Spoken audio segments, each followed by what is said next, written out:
drivers or setting the local to using software encoding, but we're recording locally and we're streaming. Yay! Oh, hey. And I have 2 monitors back.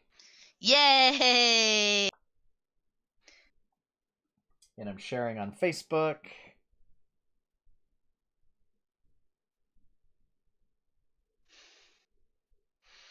Post that. There we go.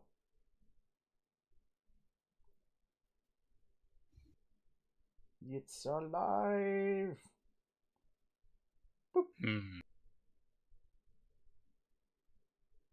We're live. There we go. All right. Boom. Woo! Oh, what did I see? Courtney, you would have laughed at this. It was something God, it was something about it was a poem. And then at the end it was like and it was about like a man or whatever, and then it said like, but you can't see him, and then it was just like pictures of John Cena everywhere. Oh God. I would have laughed at that. And I think I think the final image was like him with a bunch of like trumpets and trombones, like playing it like as a GIF. I can't remember what it was. No, go away, BattleNet. God, that's the only problem. You gotta disable that on startup, son. Yeah. Oh, here we go. Just exit. There. Okay, what else can we get rid of? Sadly, I can't get rid of Skype anymore. What? Yeah, Skype won't let me close out of it.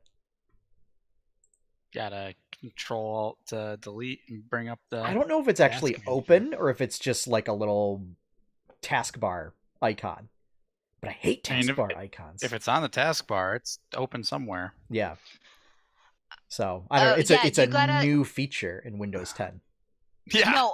Yeah. Feature. So what you gotta do is go down on the taskbar and right click, and then it should give an option to actually close it. No, it doesn't do that. What? No unread conversations, open Skype settings. But it lets me quit out of it.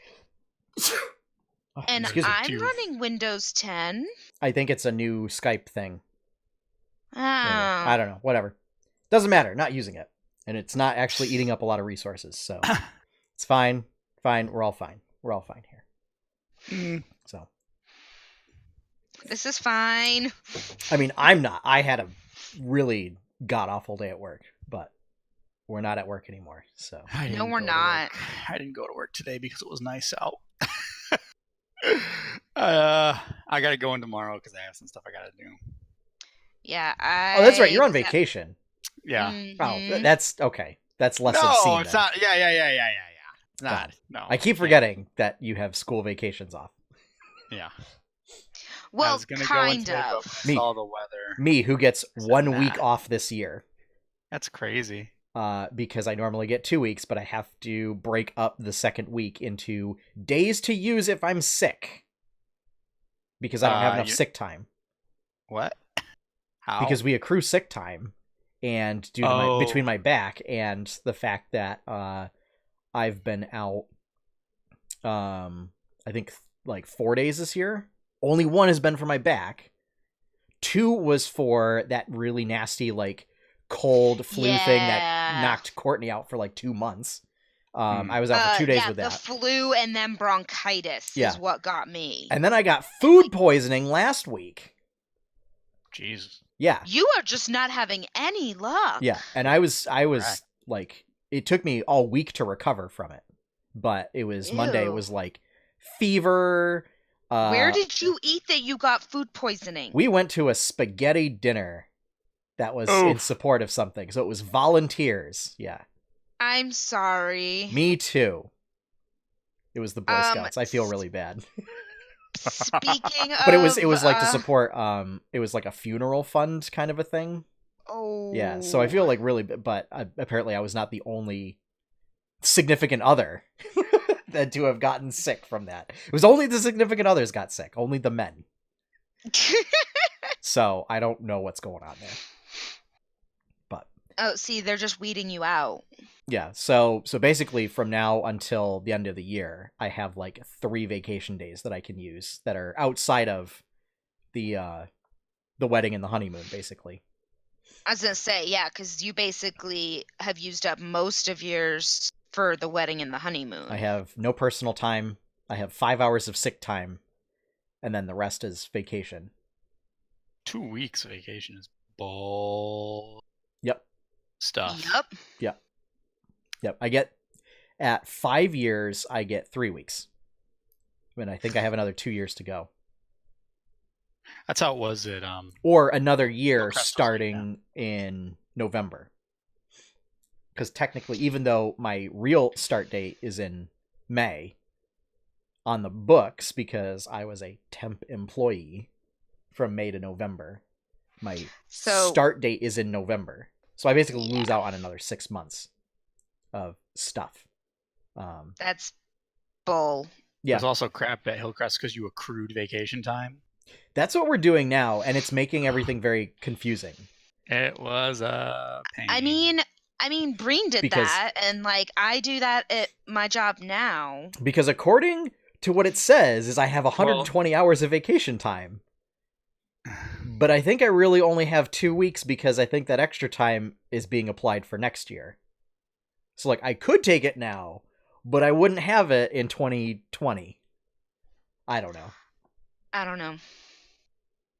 know, but there's stuff that I'm very excited to talk about. So we should start the show. We need to be more like Europe when it comes to vacation. Yes, we do. Agreed. Yes, we do. I want a month off. Yeah. And free healthcare. Standard. That's standard in most EU countries. Yes. People from England take the whole month and they go to Disney World for a month.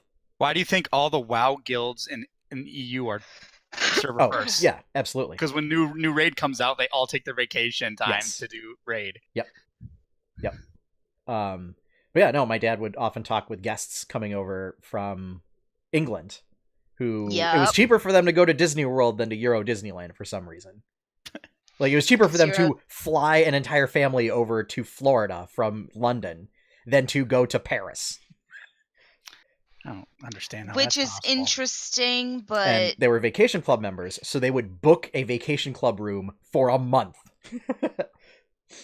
And that would be their vacation. They would holiday at Disney World for a month straight. That's just too much Disney. Like, I mean, when you treat it... when you just treat it as like a condo, like you don't have to go to the parks ever. We just live here. Yes. Yeah. Yeah. We live here now. That's my parents. That's my parents and my brother. Yeah. So yeah. But let's start the show. Yeah. Some big news. So spicy news. Spicy news. Oh, foot cramp. No. Interdasty. Oh no. All right. I'm okay. Going live. We don't have to amputate. In 5, 4, 3, 2, 1. Coming up on episode 138, the PS5 is not very surprising. A new Star Wars trailer, information on Disney Plus, and much, much more on the 8-Bit Adventures podcast.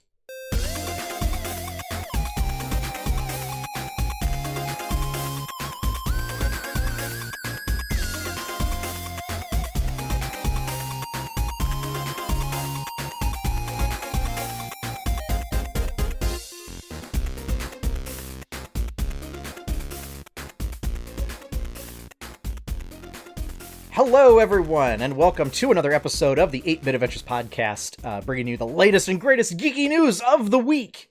I am your host, Sean Hayes, and with me are my wonderful and splendiferous co-hosts, as always, Courtney Bolin. Wow. Hey, everybody. And Josh York. I had a bit. So when Courtney said, oh, we need to amputate, I was going to get my knife and be like, I've got a knife. I can be right there. But I thought probably not the best idea to be flash my knife on a stream. I don't know. Probably not. Probably not the best. One of my knives. Also not effectual for actual amputation. No, we can make it work. My dad did prosthetics for 30 years. So, yeah. And my uncle still practices. So, yeah. I know Nice. things. Yeah, I know. Awesome. I know a great deal of things about mechanical limbs. Wow. Yeah. Of course, my dad also had some interesting opinion. Like, that whole dolphin tail thing was like a publicity stunt. It was like, yeah, those don't actually work very well. And you need to, like, replace it out, like, a lot. Basically a dolphin with a prosthetic tail. And they made 2 movies about it. Wow. Never heard of this. Yeah. But, yeah. Yeah, they're very difficult to maintain, and you have to, like, replace them all the time. Yeah, because they get used constantly would be my Yeah. idea, just through sheer use. Yeah, and then saltwater corrosion and all that. Oh fun yeah, stuff. Yeah. Yeah. Mm-hmm. But anyway, 'Cause they're not made out of wood. yeah, we're not here to discuss Finer biomechanical points limbs and prosthetics, unless it's in, I don't know, an upcoming unannounced Xenogears game or something. Nothing that I've seen. No, Xenogears was nanomachines. And there's nothing like. There was a Elon person Musk made has- of just nanomachines. One of the characters was just nanomachines. Yeah. That's awesome. Also, I totally didn't realize that Monolith made Baten Kaitos, and I'm pretty sure we talked about this, and I just completely Probably. forgot. Yeah, I need to go play that because I really like the guy who does all those games. He's got a really weird mind. So yeah. Weird if you need it, I minds. have I my like how copy, you did so that. if you would like it, you can certainly borrow it. what is it? What system's it on? GameCube. I don't have a GameCube.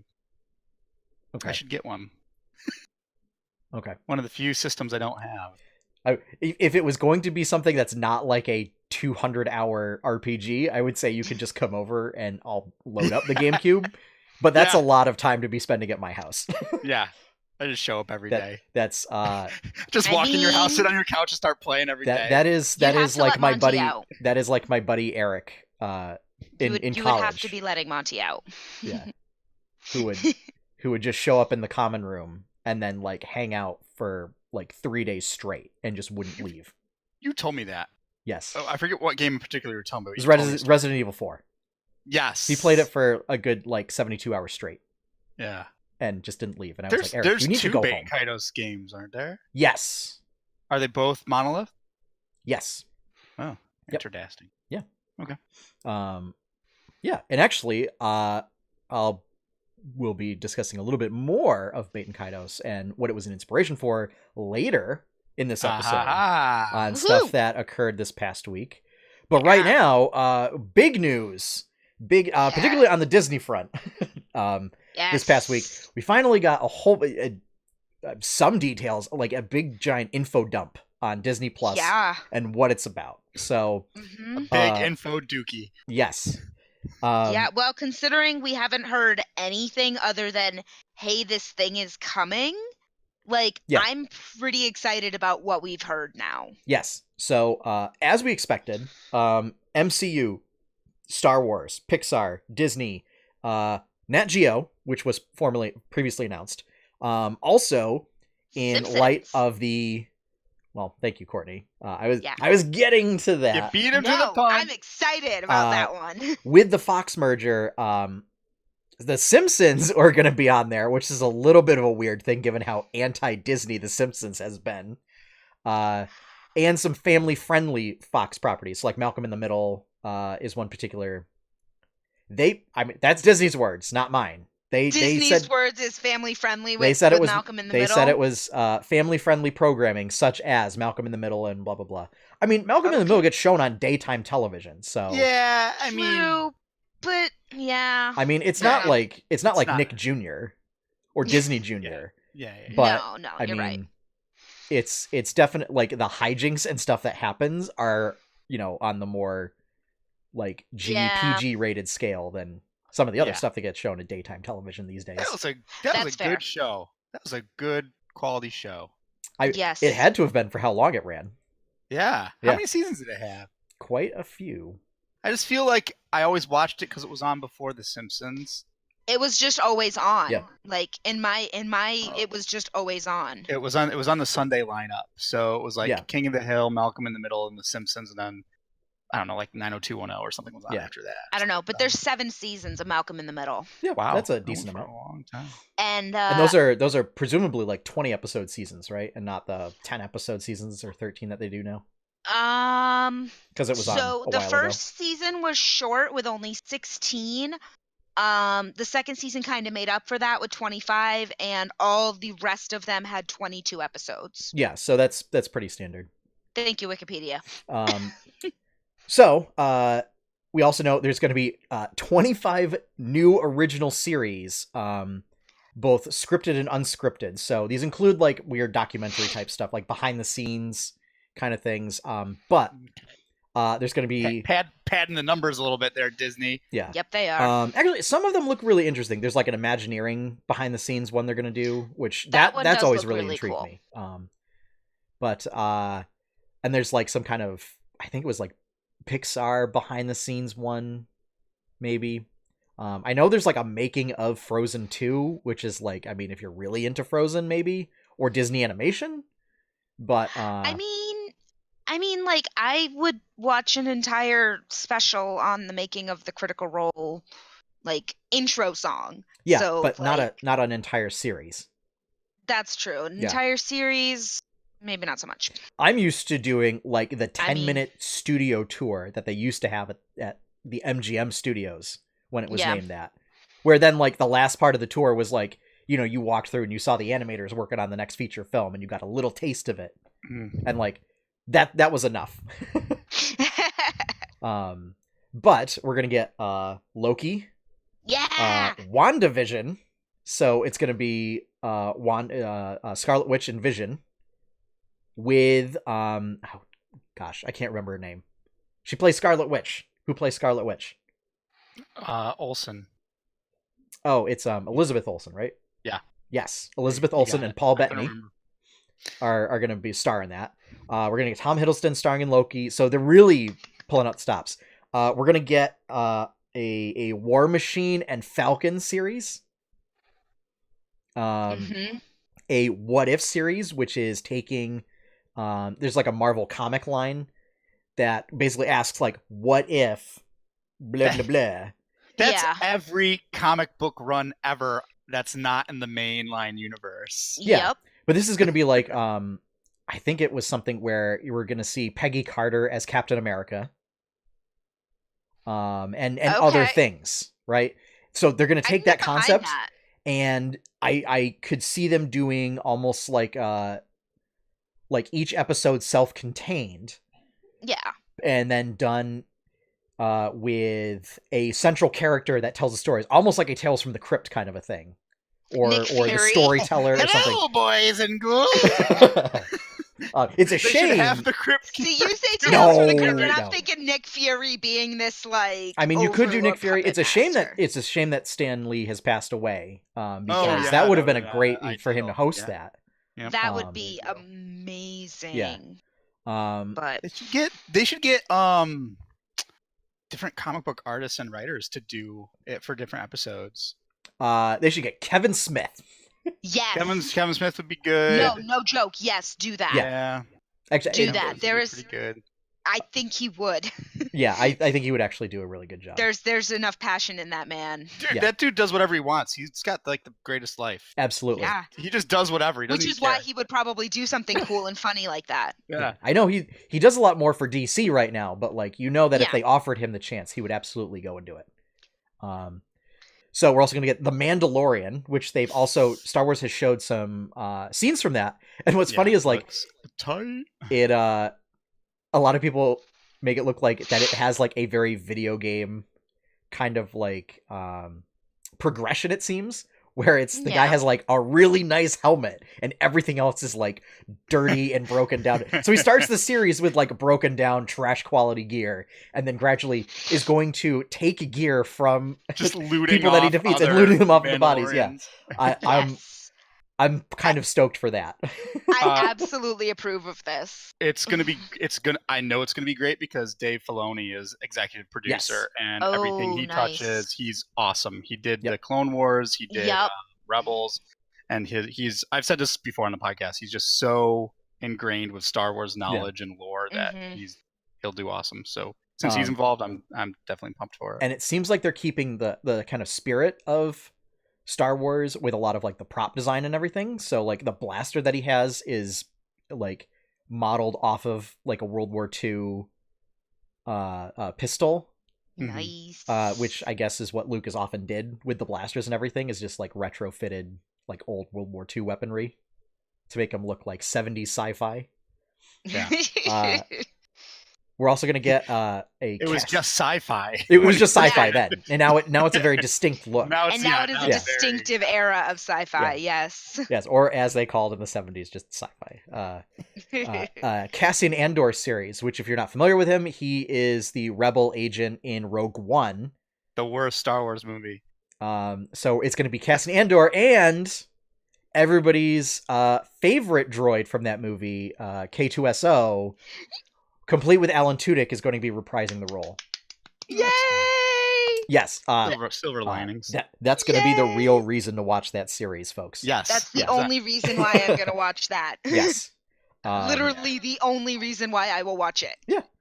So, and then it's a bunch of other series, several unscripted series, as I said, that offer like behind the scenes looks, like Making of Frozen 2, stuff like that. So yeah. New Disney properties, starting with Captain Marvel, will no longer show up on Netflix. They will go exclusively streaming to this service. So that is where the cutoff is. So prior stuff, I guess, will still be there. But just anything going forward. The Netflix Marvel series, so Luke Cage, Daredevil stuff, that's going to stay on Netflix. It is not coming. And there hasn't really been any word on whether the continuation will happen. But there will not be any R-rated or kind of borderline PG-13 R-rated content on there. So you will not find Deadpool on Disney+. However, since Disney is basically the owner of Hulu now as well, you will find that on Hulu. But I think that I wouldn't have expected to find something like that on Disney Plus. No, but that I see Disney Plus as something that, like how YouTube Kids wanted to be, where parents don't have to be worried about their kids going on to Disney Plus and watching anything that's on there. Yeah, you are gonna see that. So there is gonna be kind of softer PG-13 content on there. So there may still be some stuff that isn't suitable for much younger kids.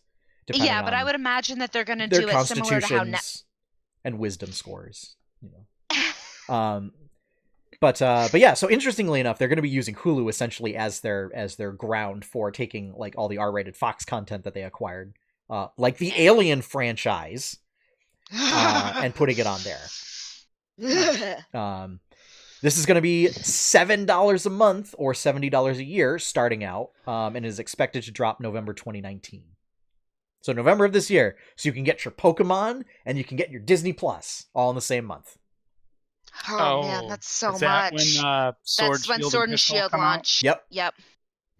That is where, as according to the internet, Monster Hunter's best weapon for Pokemon drops. So yeah. Yeah, I'm pretty stoked about this. There's going to be, I guess, a bunch of movies coming out, and they're going to roll out consistently more and more movies throughout the year. I will be very, very excited if I see that they start putting like the old school live actions on, like the original Pete's Dragon set in Maine where God intended. Yeah. And speaking of live action, this reminds me, if Twitter goers, if you follow certain sort of higher ranking folks, will say in either like I don't know if it's the RPG kind of sphere on Twitter or the comic sphere on Twitter, a fellow by the name of Sam Sykes tweeted out, "Hey, you know what Disney should do? They should do a live action Black Cauldron movie." I just want to remind everybody you heard it here first. Yes. And I still would be 1,000% down for it. Yeah. Anyway, carry on. I'm talking about like those older ones as well. I think it was like they did like Old Yeller and a few other ones in the 70s back when they weren't doing animated. Yeah, I don't know. They didn't really like talk about what the status of those is going to be. I could I could see them kind of holding off on Old Yeller for a while. I mean, yeah. but of those you want to traumatize a new generation of kids? I mean, why not? of course. It has to happen eventually. Of course. Yeah, I mean, you got to break kids down at some point and make them face I mean, it. seriously, Sure. it has to happen eventually. That's when I had to read Where the Red Fern Grows in 6th grade. Oh, you got to wait until 6th grade? Yeah. Oh, you lucky. I had to do it in 5th. Yeah. I remember this clearly. I remember the end. I'm not going to spoil it. Oh, but, yeah. We were crying. I'm going to spoil it. The dogs die. Yeah. And he's burying them. I just remember everybody in my class crying, and I was like, what? Why is everyone crying? I remember reading the book, but I don't remember anything about the book, so I must not have cared. Synopsis: Kid gets hunting hounds, hunting adventures. They die fighting a mountain lion. Yeah. The end. And then he has to bury them. Yeah. I remember reading a different book. Red fern grows where the dogs were buried. I remember reading a different book where, and I can't, it was like My Side of the Mountain or something like that or whatever. It was a kid gets lost in the mountains and then basically has to like Survivor Man. Wait, are his you way talking back about home. Lost on a Mountain in Maine? Talking about Hatchet? I don't know. And they had a falcon.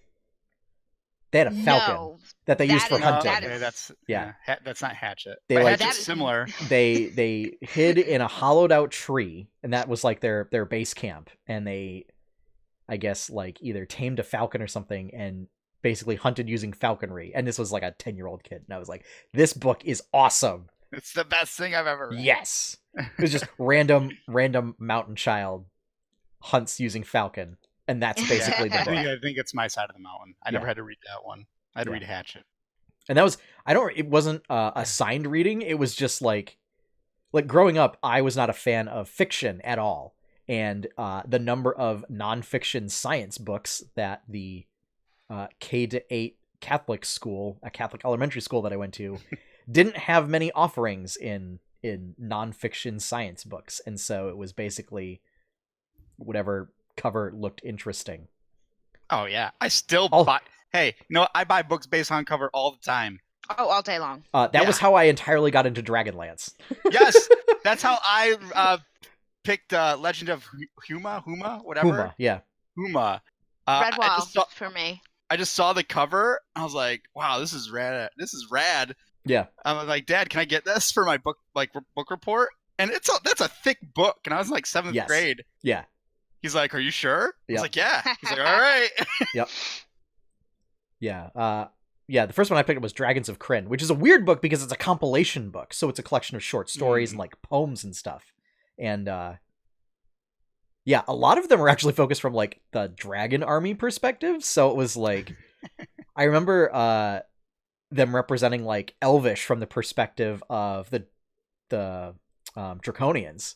And it was like just complete gibberish for the Elvish language. And I was like, yeah, elves, man, they're so lame. Like picturing like little like Santa's elves dressed in like very bright costumes and everything. Because I hadn't read Lord of the Rings at that point. Right. So like my only reference for like elves, because I was also hadn't gotten into D&D yet, was literally like Santa's helpers or whatever. So having like these weird Santa's helpers, people going like, and that was how it was represented in the text, was like lots of bees and blizz and stuff like that. And I was like, oh man, dragon men, these are cool, because it's 8th grade, whatever. So anyway, I was writing a lot of Resident Evil and Dragon Ball Z fan fiction in 8th grade. That sounds very middle school, for class assignments. Yep. Oh wow. Yeah. Hey, you know what, Mr. Zaya, if you're watching this, you encouraged me to read big books and hard books, and you encouraged me to write, so thank you. Yeah. Hey, people thought I was psychic because I wrote a hymn of the Draconian in the style of like the hymns of the, what was it, Hymns of the Dragons or something like that, or Songs of the Dragons or whatever. That's in the beginning of that book. And because it simply talked about like honor and war and stuff like that, then like the Serbian conflict happened later that year, and everybody was like, oh my god, Sean predicted it. And it's like, no, I really didn't. This is just very general poetry talking about tenets of honor. Yeah. This has really nothing to do with any real world conflicts whatsoever. But everybody's like, no, it's psychic. was just like, that's weird. Go away. So, anyway, in other Disney related news, Star Wars Episode 9: Rise of Skywalker. We got a trailer. Yes. There's some real weird stuff going on in there. Yeah. So yeah. Very strange. Particularly the end of it. Yeah, the real strange. But cool things. TIE Interceptor. Everybody's freaking out over the new TIE Interceptor design. Looks cool. It's a cool spaceship. Ray's just gonna cut it in half. Probably. I can say somebody made a GIF. Somebody made a GIF of it speeding along, and then it just fires a bunch of laser bolts and just and she like is dust. You know what? I was thinking the same thing. I'm like, why isn't the pilot shooting anything? I think the pilot's supposed to be Kylo. Probably. So because it's Kylo, he's gonna do the dumbest thing ever and try and just ram her with a starship. Yeah, he's probably shirtless too. Probably. Yeah. Of course, you guys would think about that. It was just a weird scene in that last movie. It was that the apparel that he had made it gave it a very weird visual. Yeah. It was not a very flattering garment. No, it was not. His chest and shoulders looked huge. His chest and shoulders He looked like a video game character. It looked disproportional to the rest of his body, to like a regular human body. Yeah, it did look like they had like morphed it somehow.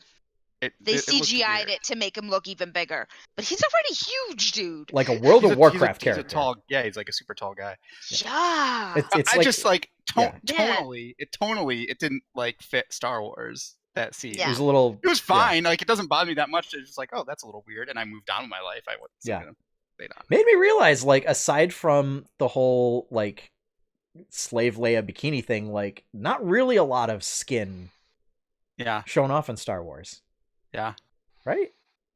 No. And I guess the Twi'lek dancer. So it's basically just Jabba's palace is where skin gets shown. Which would be the place. Yeah. But yeah, and speaking of Leia, so we see. So I don't know if it's scenes that they shot of Carrie Fisher before she passed. Yes, they had hopefully it is. A lot of it is reworked. Scenes that so she had already. Okay. Yeah, some of it is going to be like they could only do so much. But a lot of it is going to be reusing what they already had before she passed away. And I'm going to be losing it again. Oh, yeah, absolutely. Because I just... Space Mom. I got to make you proud. Yeah. But, yeah. Because her daughter is in the movie again. Yeah. So I'm just going to absolutely I apologize to anybody around me when we go and see that. Because it's not going to be pretty. And it looks like we'll be getting some kind of Force Ghost Luke thing, at least implied, because of the voiceovers and stuff like that. Of course. It's weird because, like, he's there and he's definitely in the cast, but I don't know. I'm assuming probably Ghost Force. Yeah, of course. Well, he definitely dies at the end. He did. Yeah, that's Last Jedi. And it's not weird because we see Obi-Wan did it and Yoda did it. Qui-Gon. Sort of. Did he do it in the movies? I think that I know they referred to it.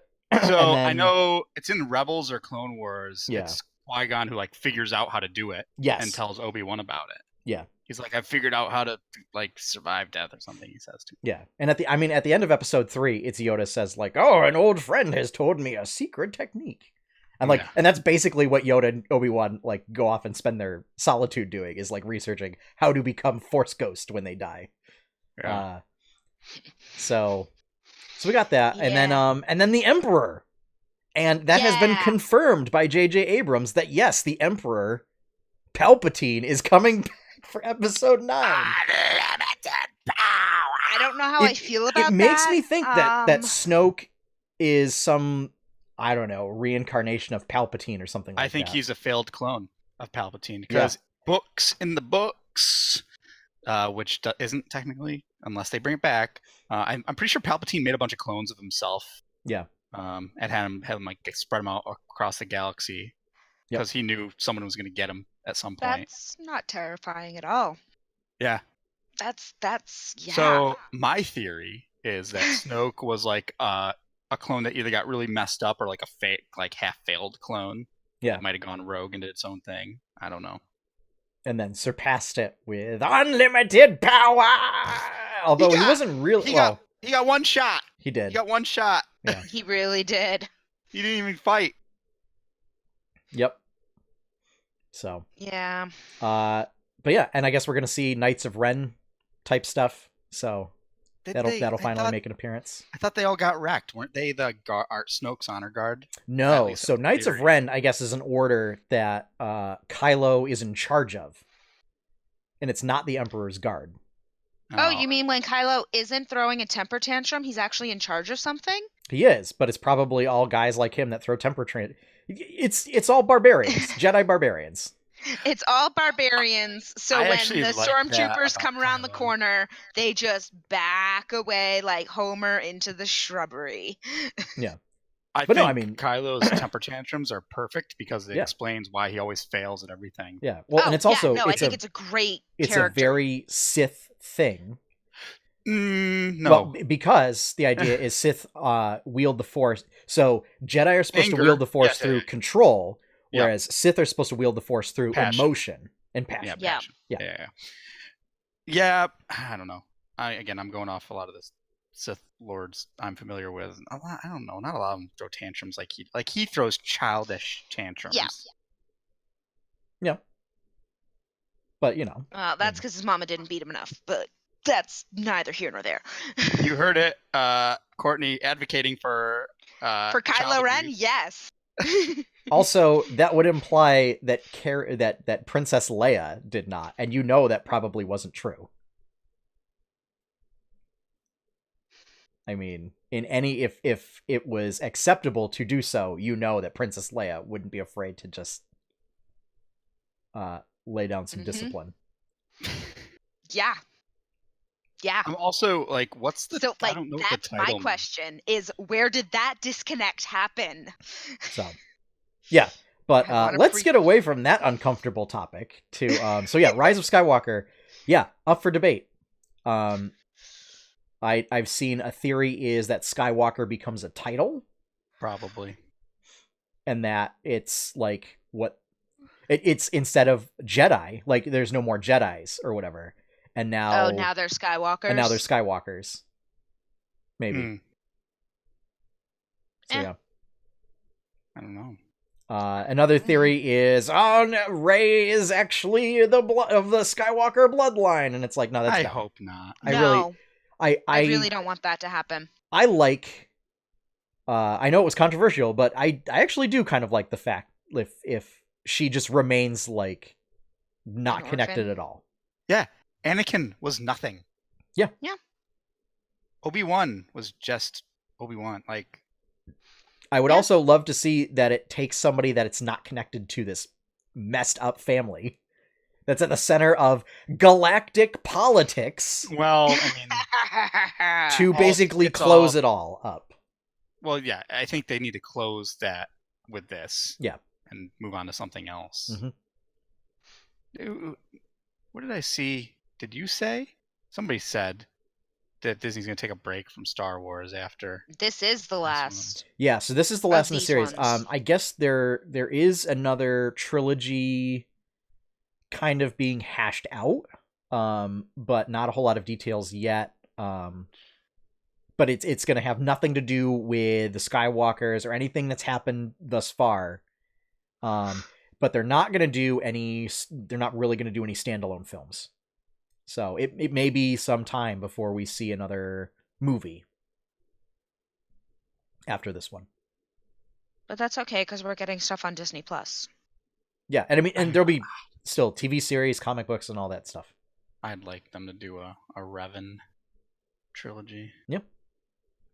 Go like way back. Go way back. Yeah. I want to see more just non-Force stuff. I'd like. I mean, that's particularly what I liked about Rogue One. Yeah. I hate Rogue One. So is boring. that the Force users that they had, Chirrut and God, I can't remember the other one's name. I can't remember.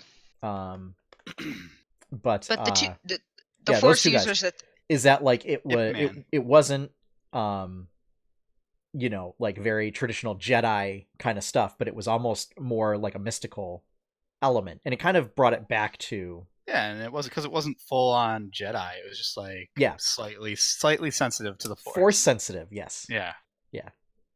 And doing it through like mysticism as opposed to like, oh, I know how to manipulate the Force and throw droids around everywhere and do cool kung fu jumps, and that's fun. That's fine. I that's why I think the Mandalorian's gonna be cool. Yeah. I want to see Force wielders get beat, and I want to see Mandalorians beating Force users because that's what they were good at. Mm-hmm. Why they have all their cool gadgets. Yeah. And I just like the idea of shooting rockets from your backpack and your wrist is appealing to me. Wait, so I know that this is not the Mandalorian. What are the ones that is it the midichlorians? We don't talk about that. The mitochondria. No. And actually, Disney does not talk about that either. They want to kind of just quietly forget that whole thing ever happened. It's in Phantom Menace. Yeah. It's there. It is. There. It is. Notice that that doesn't bother. I don't know why people get so bothered by that. Even in the prequel, it's never mentioned again. It's whatever. It's fine. I don't deal with it, people. I think it's just that I don't know that instead of it being, it turned it from being a mystical thing to like a weird psychic bacteria, which is kind of a dumb thing in and of itself. But I don't know. So whatever. Yeah. So, if any magic system in any fantasy is dumb, if you really break it down. Yeah. At least the ones that are explained. Anyway. Yeah. Also, this is just a little bit of weird branding related to Star Wars, but Coca-Cola is doing weird little futuristic bottles to coincide with like the opening of Galaxy's Edge. At like Disneyland and Disney World and stuff. They essentially, what's weird is like they make them like futuristic space bottles or whatever, and they're like little spherical potion bottles. But so you mean like the things that they bring out every Christmas? Yes. Yes, they look like Christmas ornaments, but they have like a sort of almost like imperial insignia cap on top where it's got like the little tabs on the outside, and the type font that they use is the stuff Comic that Sans. they use in Star Wars, and I forget what they call it. It has a specific name. So Lucas. No, it's got some weird name. Yeah, but it's the Star Wars font. But it's very futuristic and angular looking. So yeah. But that was just a little aside. I'm sure they're going to be super expensive for collectors are going to pick them up. Oh gosh, yeah. I was just like, sweet, aluminum potion bottles. That'll be awesome. Because they're actual cans. Oh, that's actually kind of nice. Yeah. But I'm starting to get worried about Lion King. Why? Because it's going to be a shot-for-shot remake. Perfect. Well, we knew that. No, I'm not okay with this. Good. That's what they should do with all these live action things. It should just be shot for shot, but live action. Although I really hope I get to hear John Oliver sing Morning Report. But why would it be different? Why would you want it to be different? I mean, this is looking like an exact shot for shot remake. But then what's the point? So I would say, why would you want to do it different and change the narrative? If you change. I'm not talking about changing the narrative. But if you change the shots and you change context. So here's how I view it: is if you're going to remake a movie, that allows the person that's remaking it to do a different take on that movie. The same way that a musician does a cover of a song, Right. If you just do like a straight up cover, like, you know, you can do it well, but like really what makes a great cover is if you do your own take on it and change elements of it to make it something new and exciting while still keeping the spirit of the original. Is Disney trying to do something new and exciting, or are they just trying to That's the cash in? problem, is they're just trying to essentially like do a facelift on these movies with their new technology and so not that's really what changing things up. That's what I'm saying from their perspective, is they're just cashing in. Let's just do a live action version of something we've already done and we can make $1 zillion. Yeah. I agree with you. Yes. Yeah. I think like paying homage and doing like your own twist on things. Yeah. Well, and it's also weird because like That's it's also inconsistent with what they were doing with Alice in Wonderland and Maleficent. Although those weren't great movies, so maybe that's why. Yeah, we don't. No, those aren't canon. Also, those aren't. No. Courtney, did you see Dumbo? No. Okay. All right. Were you going to go see Dumbo? Yes. Okay. All right. Because I do still need a good ugly cry. I might do that Sunday when I'm in Boston. Because, I need a good ugly cry. And I think it's been long enough that I can prepare myself. Yeah. Okay. So, I was just curious as to how that ended up turning out. I've been super confident.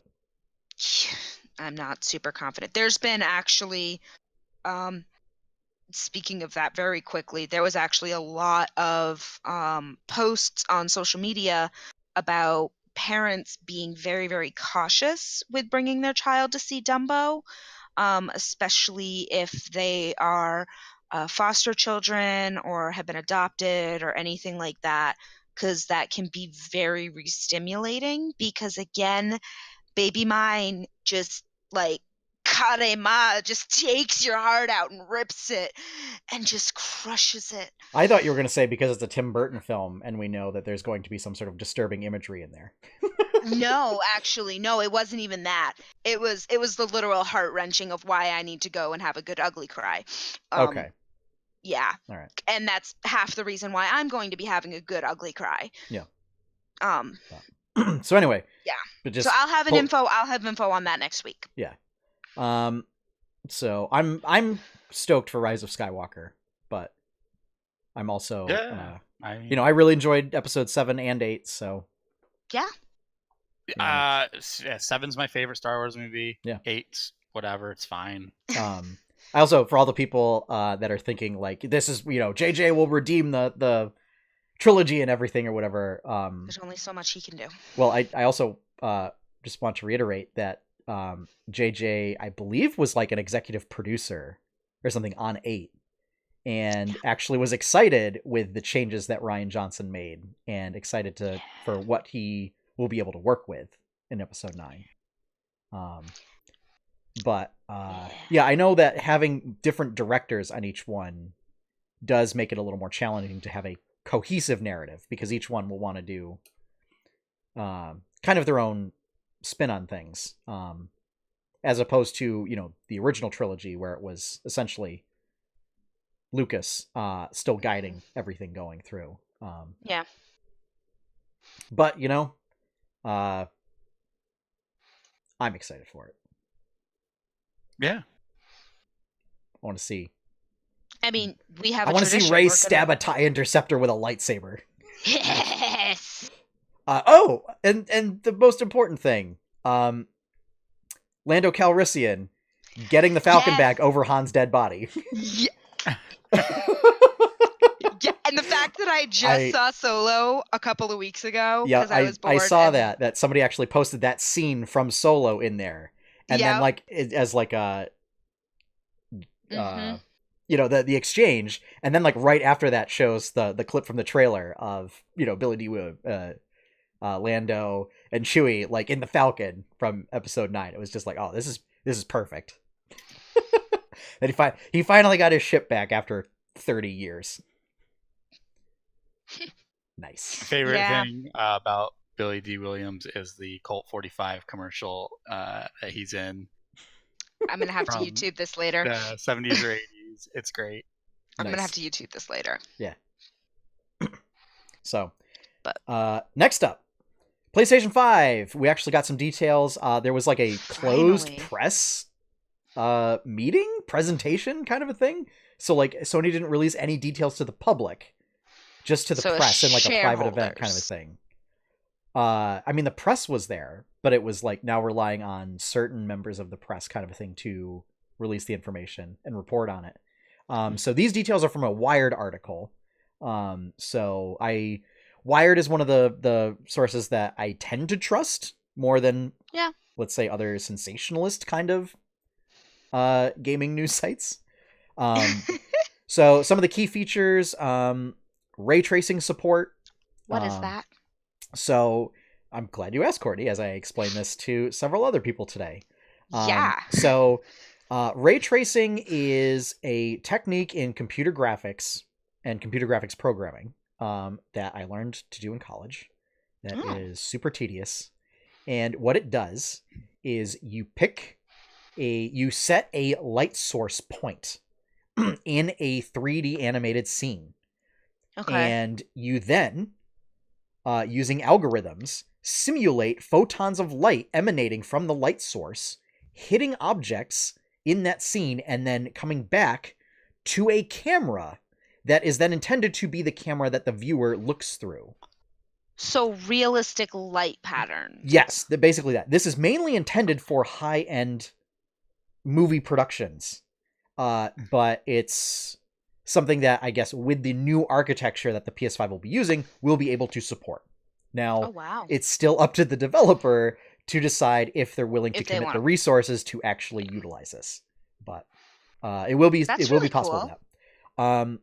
Will be backwards compatible with PS4 and PSVR. Good. It will use a solid-state hard drive to improve load times.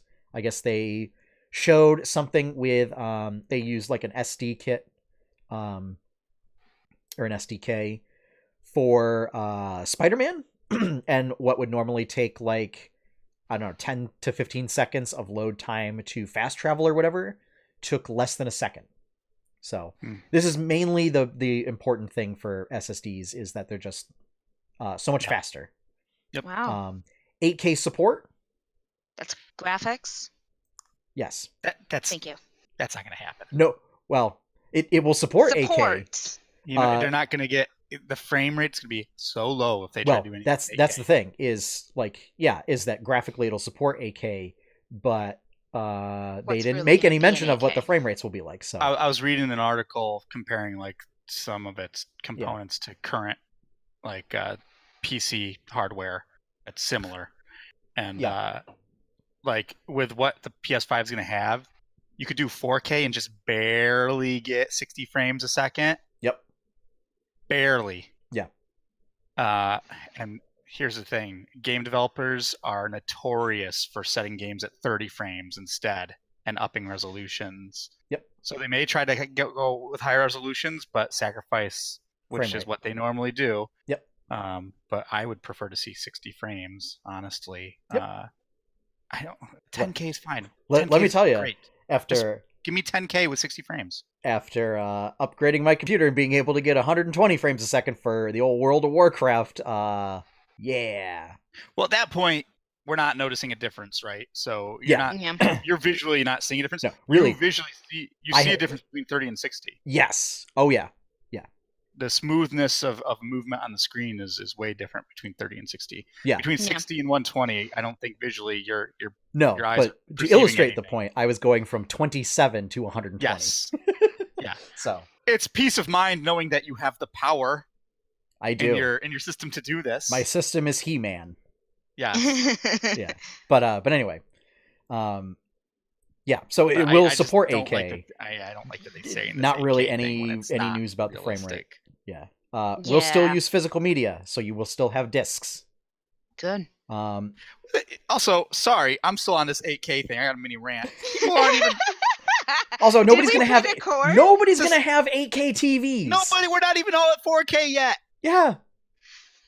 4K is expensive. The people that have 4K TVs and 4K monitors are like extreme enthusiast for this. Having PCs that can run 4K that's expensive. Yeah. Like, that's not what people normally have. So yeah, I'm just, again, annoyed at this whole. Yeah.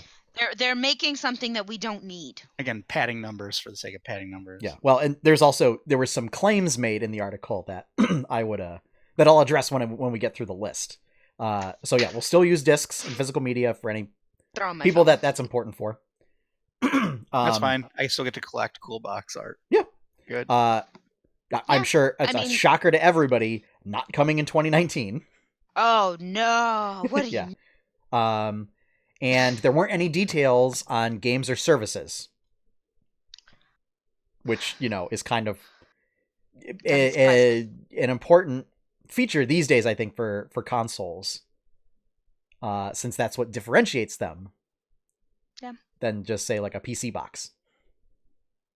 So I wonder if 7 Remake will be a release. Probably game for PS5. Probably.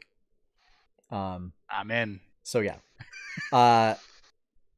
So those were the details. Now the bone that I have to pick with is I don't remember the fellow's name, but he was essentially a representative of Sony that I think is the lead on this project or whatever, that said that the PS5 with this architecture and everything is going to be a game changer that completely changes the game industry. And this ain't it, Chief. This is like, this stuff, great. It's an iteration on the PS4. It does everything that Sony, wants to continue doing, and gives people the next gen for consoles for PlayStation. Mm-hmm. There's nothing wrong with that. Stationary consoles. Like, you want to make a more powerful console to be able to play more powerful games. There you go. Mission accomplished. But don't say that it's this completely new, innovative thing that's going to transform everything. It's just corporate talk. Yeah, no. And I guess it sounds like somebody called him out on it, and then he like doubled down and said, "No, this is going to change everything." And I think it was like the ray tracing, and it was like, not really. See, I'm very interested to see. To be very honest, the size of the hard drive on this, with games continuing to get bigger and bigger. Well, and especially with solid state. And if they're going to be, the graphic fidelity is going to go up this much, they're just going to get bigger. Yep. Yeah, and they're going to be going bigger and bigger. Yeah. I mean, and it's going to be backwards compatible, so you're going to get games like, Spider-Man. You're still going to be getting people playing Red Dead. You're still going to be, and those are huge games. Yes. Even now, like, with these upgraded graphics and everything else that they're saying is going to happen, how big is this hard drive going to be? It's going to have to be a 2 terabyte. Well, and here's the thing. You want a 2 terabyte solid state drive? Prepare to shell out like well over $1,000 for that. Yeah, and that's the thing. This price tag isn't gonna it with what they're saying can happen. You're not going to be able to have enough games on it. Now, you're gonna have to in full disclosure, I was games. able to get a Corsair. I believe it was a 1 terabyte solid state drive for my old PC for like $300. But yeah, I don't know if that kind of stuff will be compatible with what, or if they're going to get a manufacturer deal kind of a thing or whatever. But still, solid state, in order to get the same capacity as hard disk drives, it's going to be more expensive. That's all. Yeah. So. Yeah, I'm just, that's my big thing, is looking at how much is this actually going to cost. That's the other catch. Yeah, probably $500 baseline. Yeah. Minimum. Yeah. Minimum. So. Yep. But look, hey, if you the Xbox Pro, the Xbox One X is also $500 new. So here's the thing: go back on the Nintendo 64, PS1, and all those systems, and account for inflation. Those things were crazy expensive. Yep. So, I'm not surprised. Yeah. But I'm just thinking, with the cost of how much the hard drives are going to be, is it going to be worth it with the size hard drive that they're going to have on it? Do you know? Yeah, do you know what I mean? Without more details, yeah, there's so much up in the air right now. The other question is if you'll be able to upgrade the hard drive, because I think you can currently do that. You can get externals. Oh, you can get external. Okay. Yeah. That's what I did for the Wii U. I literally hooked up the old external to it. Which is probably what they're thinking. Probably just, yeah. That's true. Yeah, they're thinking everybody's already doing this, so we'll just continue. So then you have to factor in, like, everybody, like, the hidden costs of owning the Nintendo Switch, which is, like, you buy the system, but then you got to get extra Joy-Cons and this and that or whatever. So now you're also looking at external. The good news is if you already have an external, it should be compatible with a new system. So there is that. Yeah. But yeah, I mean, because I've shelled out an extra, let's see, I bought another set of Joy-Cons, I got some thumbsticks, I got a case, a hard case. Well, it's easily, you'll spend like another $150 to $200 on peripherals and extras for the Switch. Oh, minimum, because I bought the big Anchor power cord too. Yes. So, but to pull it back to PlayStation a little bit, so, but yeah. Just in the opening, as I made it sound like I was a little down on it, but I'm just saying, for PlayStation enthusiasts who are looking for, the next essentially iteration of the cycle, like, this will assuredly deliver on what folks are looking for. I'm just saying, like, nothing was really a giant surprise of, I don't know, like, it also cooks bacon or something. All I want is a more powerful PlayStation. That's all I want, which is fine. Yeah. And that's fine. I think it was just the tone that the guy had made it seem like, I don't know, that they were trying to completely invent a whole new mode of transportation when it's like, nah, you just made the wheel better. No. and that's okay. When you hear them all talk at E3 and they all sound like that, it's all just corporate. Here's the other thing. You won't see this at E3 because Sony won't be there. Well, that's probably why they're doing it now. Yeah. To beat everybody to the punch. Sony won't be there at E3 at all? No, they said that last year. We did report on this previously. I completely forgot. Sony won't be there. So it also calls into question, like, so I guess there'll be a couple of devs maybe, but like Nintendo won't be giving any presentations, but they'll be there. But Sony won't be there at all, it sounds like. That's fine because it's going to be it's going to be about the games, right? So the people who are making the games will be saying it's for PlayStation. Yep. So there won't be just like a PlayStation time slot, just when whatever. Yep. Announce their games. So, but yeah, so that's the details we have, and who knows? Maybe around the time of E3, Sony will take a cue from Nintendo and start doing their own online streaming type stuff and presentations. Didn't Sony try to do one last month and it just was like, meh? I think so. Maybe. Yeah, I think they did. I don't know. So, all right. So that pretty much wraps up. It was a couple of big news items, but not really a wide breadth of news items. Yeah. So why don't we get into some super awesome news for 8-Bit Adventures? All right, so first things first, really quick, just a rundown of this past week. So, 8-Bit Adventures Game Night did a 2-part, finished up Mega Man 11. Mega Man 11 is really fun, guys. I had a great time. Glad you liked it. Yeah. I'm glad I kept suggesting it. Yeah. 4th episode of Berkshire Bites is out this week. Megan and I went to the Purple Pub, had a really nice time. Where is that? It's on Spring Street in Williamstown. Oh, okay. Yeah, it's really nice. I've driven by Spring Street 100 times. I've never driven down it. Yeah, there's actually a lot of really great restaurants down there. It's nice in particular, it's a very busy street. Yeah, and unfortunately the parking is at the end of it, and parking is not great. I've driven around that loop. That block about 5 times trying to find a parking space to go to Purple Dragon games, and it's just it's better now because they're doing construction at the end of it. They're building a giant building down there, so like the entire end of the street is all torn up. You cannot actually pass through from Water Street anymore.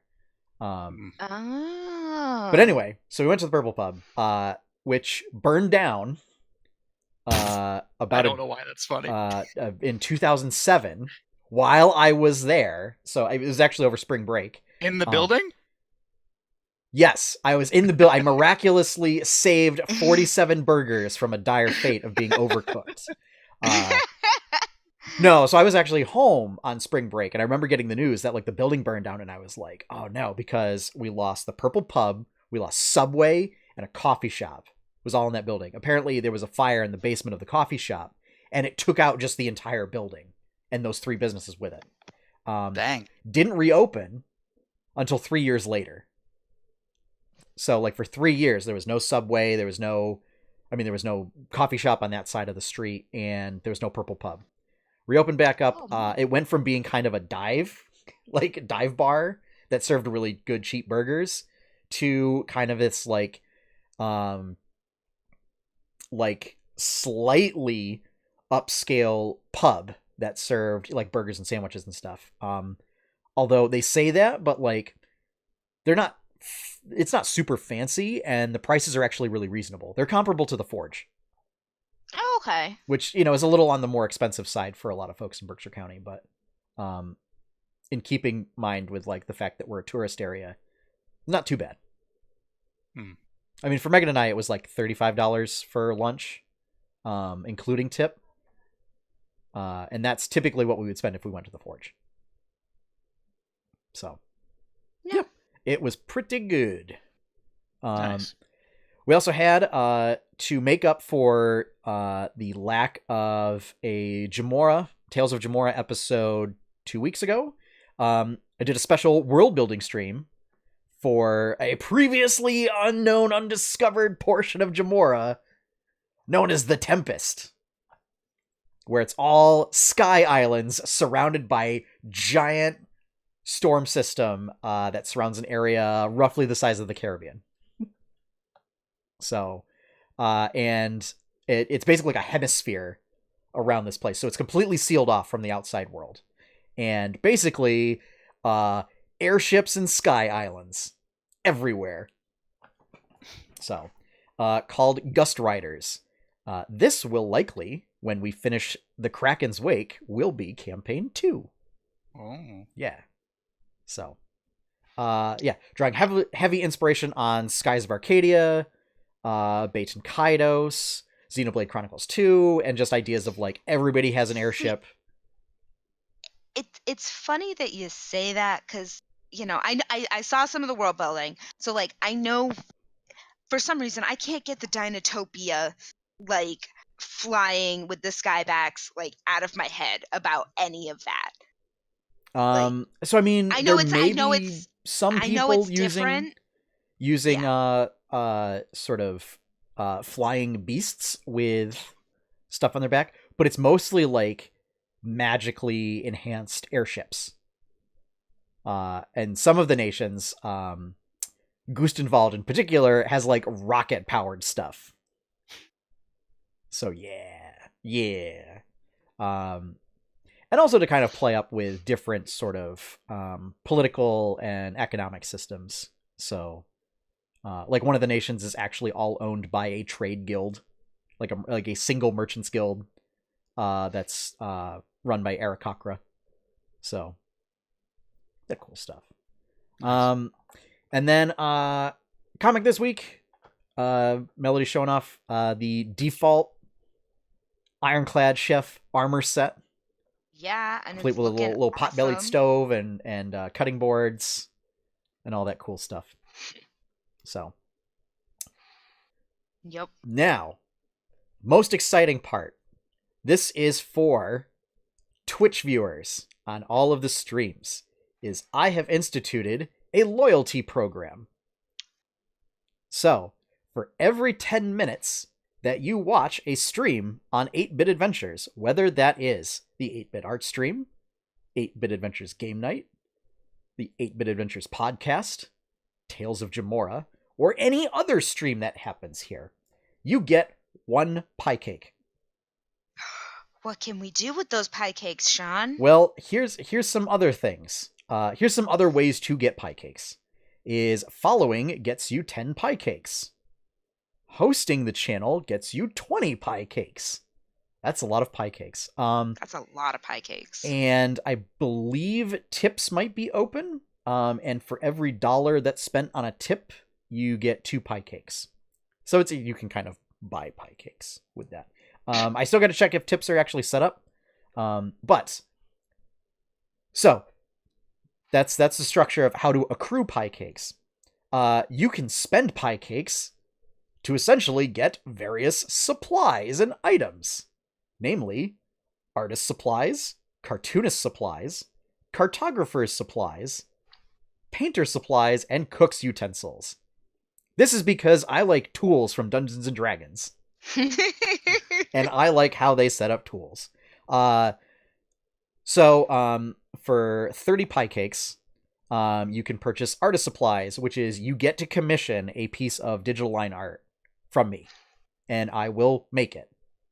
Wow. After some time frame, depending on obviously how real life is happening. But yes, I will do a piece of line art.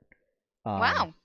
And obviously it's commissioning, so I also reserve the right to refuse any objectionable content. You sick people out there. Lewd people. No Rule 34? So basically no, you wouldn't there will be no Rule 34. I I also ask that if you're going to commission something, please also don't ask me to steal IPs. Please. Okay. So, as I look at my Christmas card from 2 years ago. Yeah. So yeah. That is still on my wall. Just because yeah, it's just copyright and trademark stuff. Like, you know, if you're gonna ask for it as like a parody or something. Okay, that's all. All right. For 50 pie cakes, you can either get cartoonist supplies or cartographer supplies. These are both to essentially add a bonus stream to the stream schedule. So cartoonist supplies, you get to add a bonus 8-bit art stream to the next off week. So 8-bit art streams are every other Monday. This would add it to that in-between week. Same time, and it would just be the same art stream. The cartographer supplies is on the off weeks of when Tales of Jemmora is not recording, is to do a bonus world building stream for Jemmora, similar to what was done last week. Nice. So, and that, and they can be purchased multiple times. They just add more and more, essentially further weeks, kind of a thing. If for whatever reason, like I have to be out of town or something, like I'll pick an alternate day and I'll make a note of that, for either of those. For 60 pie cakes, it's painter supplies. This is, like artist supplies, you get to commission a colored piece of digital artwork. So, and again, roughly going with the equivalent, $30 worth of value. So, and then for 100 points, 100 pie cakes, Megan will jump on the stream and we will play either Overcooked or Overcooked 2 for purchasing cook's utensils. And you will get to watch me have a complete mental breakdown. Since Overcooked 2 is hard. Wait, Sean, I have to come over if you guys do that too. I mean, you don't have to. This is for 100. It's Megan and I will jump on, and it will likely be on the next 8-Bit Adventures game night. But obviously, if there's already a plan for game night or whatever, again, we will figure out a different time to do it at when it's convenient for us, basically, because we have lives. So. Yeah. But yeah, that's all there is for now. That sounds awesome. If I come up with more ideas, I know I saw something that someone did. There may be another like 100.1. That's I go find Monty and bring him onto the camera and feed him a treat. Yeah. That's something that I saw somebody do, is that you can trade in essentially their form of currency to give treats to their cats. But obviously we don't want Monty to turn into a ball. So, no, he'd get hard to walk after a while. Yeah, you'd have to roll him. He would just roll down the driveway. Little sausage. Having Sir Montague of the West Highlands, of the Maltese Highlands. I'm sorry, of the Maltese Highlands. There we go. I was like, wait, something's not right on there. Stream. Our chief dog officer on stream to just eat a treat. Yeah, because he's a good boy. Yeah. do good boy Cam. So, but yeah, so loyalty program in effect. Now for patrons, as of right now, this doesn't tie into Patreon at all. I'm kind of toying around with the idea that patrons would like their patronage would be translated into as if they tipped each month. The only problem is that has to be done manually, so it doesn't scale well if there's more patrons that come in. So I'm still trying to figure out a good way to do that, but as of right now, there are distinct benefits offered from Patreon. So as of right now, those two platforms are going to remain separate. But as I said, you automatically get pie cakes for just being here and watching the show live. Yeah. So, and if you stay for a whole hour, you get 6 pie cakes. So it'll only take you a month to work up enough to commission a piece of line art. So it's not too bad. So Sean, is this only for doing stuff live? This is that's a good question. I don't know if it works for VODs. I will have to find that out. That is a great question. Yeah. Just because it might also work for VODs, but I was gonna say, just because that. I know I have not much time during the evenings because other than Wednesday night, I am napping for my overnight job. But I do watch, I can watch some of the VODs of other stuff and like Berkshire Bites and stuff like that after or like when I'm at work. So let me look this up. Loyalty system. Because I think this is an awesome idea. All of the pie cakes. Listen, Stream Elements. That was not helpful. So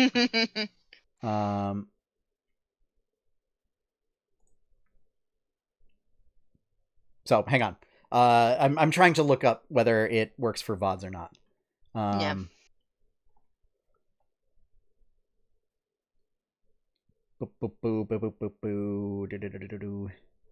I'm not sure. So we'll just have to find out. Yeah, I guess we'll see. It's entirely possible. Also, for example, if, say, a bunch of different users want to pull together to, say, buy a bonus stream, you will have the ability to gift points to other. You can give points to other viewers. Nice. I think there will also maybe a leaderboard for who has the most points. Ooh, so leaderboards. Yeah. Fight. Yeah. I don't know if it will be retroactive,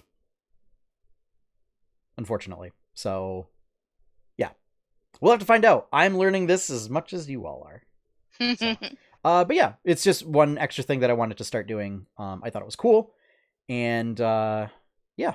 Unfortunately, it means that there will be like 2 chat bots running in chat now. So, that's all. Yeah, that's the only drawback to that. But so yeah. Nice. And if you have any questions, feel free to reach out to me, either at Sean@8bitadventures.com or at 8bitadventures on Twitter. I'm happy to answer any questions you might have on it, on the loyalty program. Yeah. And there may be other stuff like Stream Elements. You can enable like mini games that people can play in order to like wager their points to get more points. So you can wager pie cakes to get more pie cakes. Ooh. It's like a matching game or stuff like that. There may be contests and giveaways that allow folks to essentially, if they win the giveaway, like they can get bonus points and bonus pie cakes. Sorry. It's I can call the currency whatever I want. I couldn't think of anything else, so we called it pie cakes. I mean, yeah, everything in 8-bit is pie. I thought about gold pieces, and I was like, no. I don't know. Pie cakes. No, this is 8-bit. So you must give me all of your pie cakes to commission artwork. This is 8-bit. We measure in pie cakes. Yeah. So yeah. And as far as this week, tomorrow night, 8-Bit Adventures game night. As of right now, it's looking like Hollow Knight. Continuing to play that. That game's getting really hard. I watched some gameplay of it, and that game gets absurd. Like an entire... So you get like a double jump and then like a midair dash that you can do. And so there's a lot of like floating enemies above a labyrinth, like an aerial labyrinth where everything's covered in spikes. So you can't touch any of the walls, aside from like very clear little sections where you have to wall jump by stuff. A lot of aerial stuff where like you have to double jump, dash, then pogo stick on top of an armored enemy, then like jump back up, double jump, dash, do it again to get across this absurd thing, and you can't reach the bottom or it's instant death. Yeah, I don't know how far I'm going to get into this game, but wow, excited to try. Wow. It's like Super Metroid on steroids. So we'll see. Or potentially, if certain individuals are willing and able, we could also at some point do a Essentials of the Multiverse on Steam stream. Oh yeah. Yeah. Megan and I played 2-player of that a while back. Just see how 2-player went, using only 2 characters. It worked out fine. I think it's highly hero and villain specific, so I would be totes down for that. Yeah. The only catch is that everybody's got to have it. So I've got it.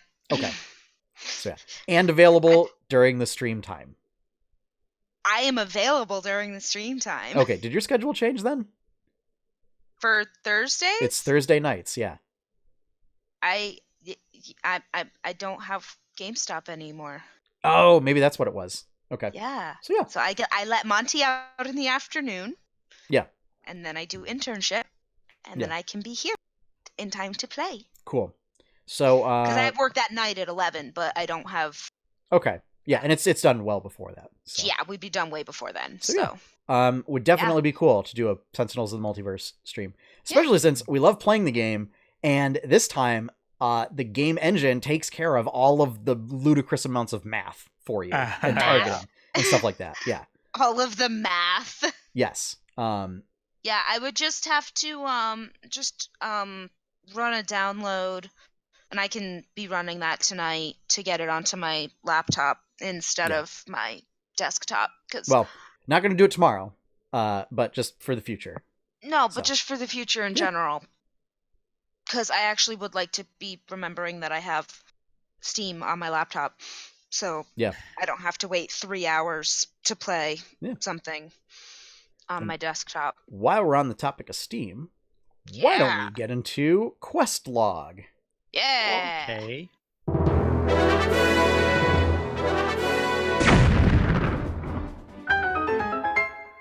Quest Log. It's a segment that's changed several times and was formerly a show. So this is just what we've been playing over the past week. Or in Courtney's case, what sort of nerdy things we've been up to over the past week. Yes. Since I don't know if I consider cosplay crafting a game. No, or is it the most dangerous game? I mean, I did slice my finger open. Oh, I meant in terms of 2-1's wallet. So. Oh, yeah, no, we're not talking about that amount right now. Okay. But Courtney, what have you been up to? I got Final Fantasy X this 9:00 launch on Monday. On Switch, yes? Yes, on Switch, because it came out for Switch, and I am so happy. And oh dear God. Have you gotten to that part yet? No, Waka. That's not Waka. That's Tidus. Waka's is annoying too. The infamous Tidus laugh. I haven't fully gotten. No, I got almost 2 in. Because my brain can only do so much. But it looks amazing for Switch. They did actually add some touchscreen like elements to it. So I'm actually kind of they added for quick healing, basically. Where you can quick heal your entire party using spells or using items. It'll just heal everybody up. Do you have to do it on your turn? No, this is when you're out of combat. Oh. Okay. Yeah, this is when you're like after out of combat and yeah. Oh, I was gonna say that sound. I was like, that was in combat. That sounds. No, that would be too much. Right. But yeah, it's just as wonderful as I remember, and just the beginning being just so much cinematic at the beginning. The beginning cinematic's rad as hell. No, it's beautiful. Like the first 2 hours though is like, dude, it's awesome. Like it's just like heavy metal music is playing, and Tina's playing blitzball, and then all of a sudden, giant whale monster attacks the city. No, I just mean like the first like there. I mean like the first 2 hours in general. There's just so much cinematic. I completely forgot how much there is. Mm-hmm. So but like this is actually one game that I am playing with the sound on, because I don't usually actually play games with the sound on. How do you play games without the sound? Subtitles. The music and the sounds and like the game feel, all game feel that's like based on sounds and stuff. No. Man, I couldn't do it. I definitely know I cannot play Tetris 99 without the sound. Yeah, it's I don't know. I'm such a multitasker that like playing games with sound off or very low is another thing, because growing up, my dad was sleeping a lot during the day because he worked weird shifts. So if I wanted to play, a lot of the times I would have to play with the sound really far down. Yeah. So that's kind of where a lot of it came from too. It's just not really playing with the sound, because I can still play Extreme Mania and not have to have the sound. Okay. So, yeah. That being said, though, there is the original soundtrack, and then that you get to choose from at the beginning, which is really nice. I went with the alternative one. It just sounds. Did Courtney cut out for you, Sean? She did cut out for a little bit. Yeah, I missed that last sentence. Oh no! I said there's the alternative, and then the original soundtrack that goes along with the game. And I chose the alternative one, and I'm really liking it. I'm really liking it. What's the difference? It's a bit, I don't know how to describe it. It just sounds almost softer, if that makes sense. So like quieter or like mellow? No, prettier. Easy listening. Prettier, I guess, is the better way to put it. It'd be like if you took 8-bit and rounded it all out. Yeah, I that's really the best way I can describe it. Is it made it prettier. It made it sound more mellow. It made it, but it still like has the intensity when it needs it, but just cleaner almost. Okay. I don't know. That's it's yeah, I'm not good at describing things. I'm terrible at describing things. I'm trying to remember if it was orchestrated or not back on the PS2. It sounds orchestrated now. I'm sure it is now. Yeah, and I think that's what it more is. I'm sure of it. That's what I was kind of poking for. I assume that's probably the difference. Probably an orchestrated track compared to the original. Yeah. Yes, thank you. Words. They do might not have have them. Using, I've still been doing midis. Ooh. Ooh.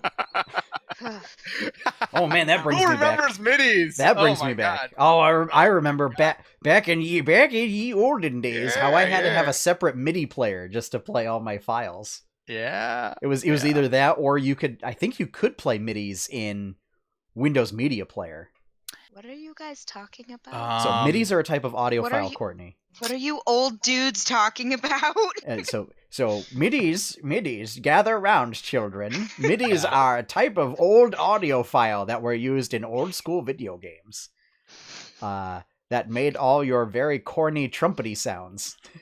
I'm sure they were past MIDIs by PS2. I was just using an old weird.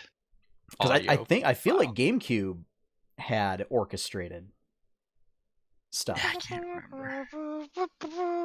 I know PS1 did not. PS1 did not. And N64 certainly did not. Did not. Yeah, that's like Bomb Battlefield is a perfect example of like a MIDI file. Yeah.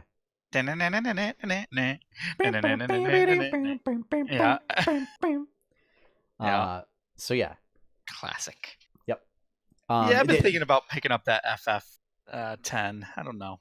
I will say, it took a few hours because it did come with a code for 10.2. So it took a while. Oh, it's one of those deals where it gave you like one physical and one digital?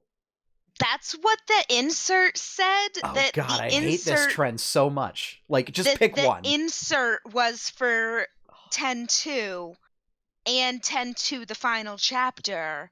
So I downloaded before I downloaded and then I played because I'm like, yeah, it might as well just do it now so I don't lose the piece of paper. But I'm assuming that that's how that worked. Square, I am very disappointed. I hate this trend of like, well, you bought physical, but we're only going to give you half of the stuff physical. If I got it, I'd probably get it on Steam anyway. Probably. Yeah. Then you can mod it, right? Yeah, then I can I can up it even more. You could you could make all your characters chocobos or some other nonsense. I can get even more HD Lulu, if you know what I mean. Oh, come on. All the belts, right, baby? Yeah, it's all about the belts. Yeah, that's why. That's why she's the best. All the belts on a shelf. She has a lot of belts. So many belts. Hey, she's something that I noticed mage too. And actually something that I noticed tonight while I was playing is her bodice actually has like a wide strip of no modesty panel and just lacing in the back. It's like a good 4 or 5 inches in the back of just lacing. Oh, Japan. I had never noticed that before. I'd never noticed that cute detail. And I like it.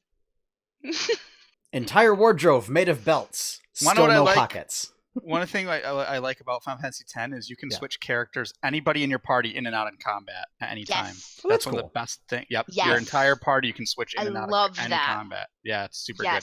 And it's not real time. It's not active time.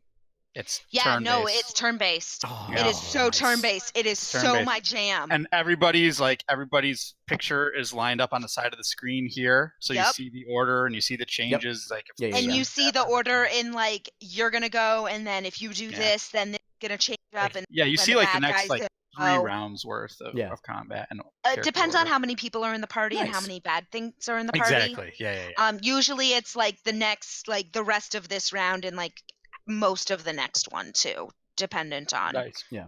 I feel like that was a trend that carried into like Octopath, and I really love how turns work in Octopath, where Octopath is going to come out on Steam.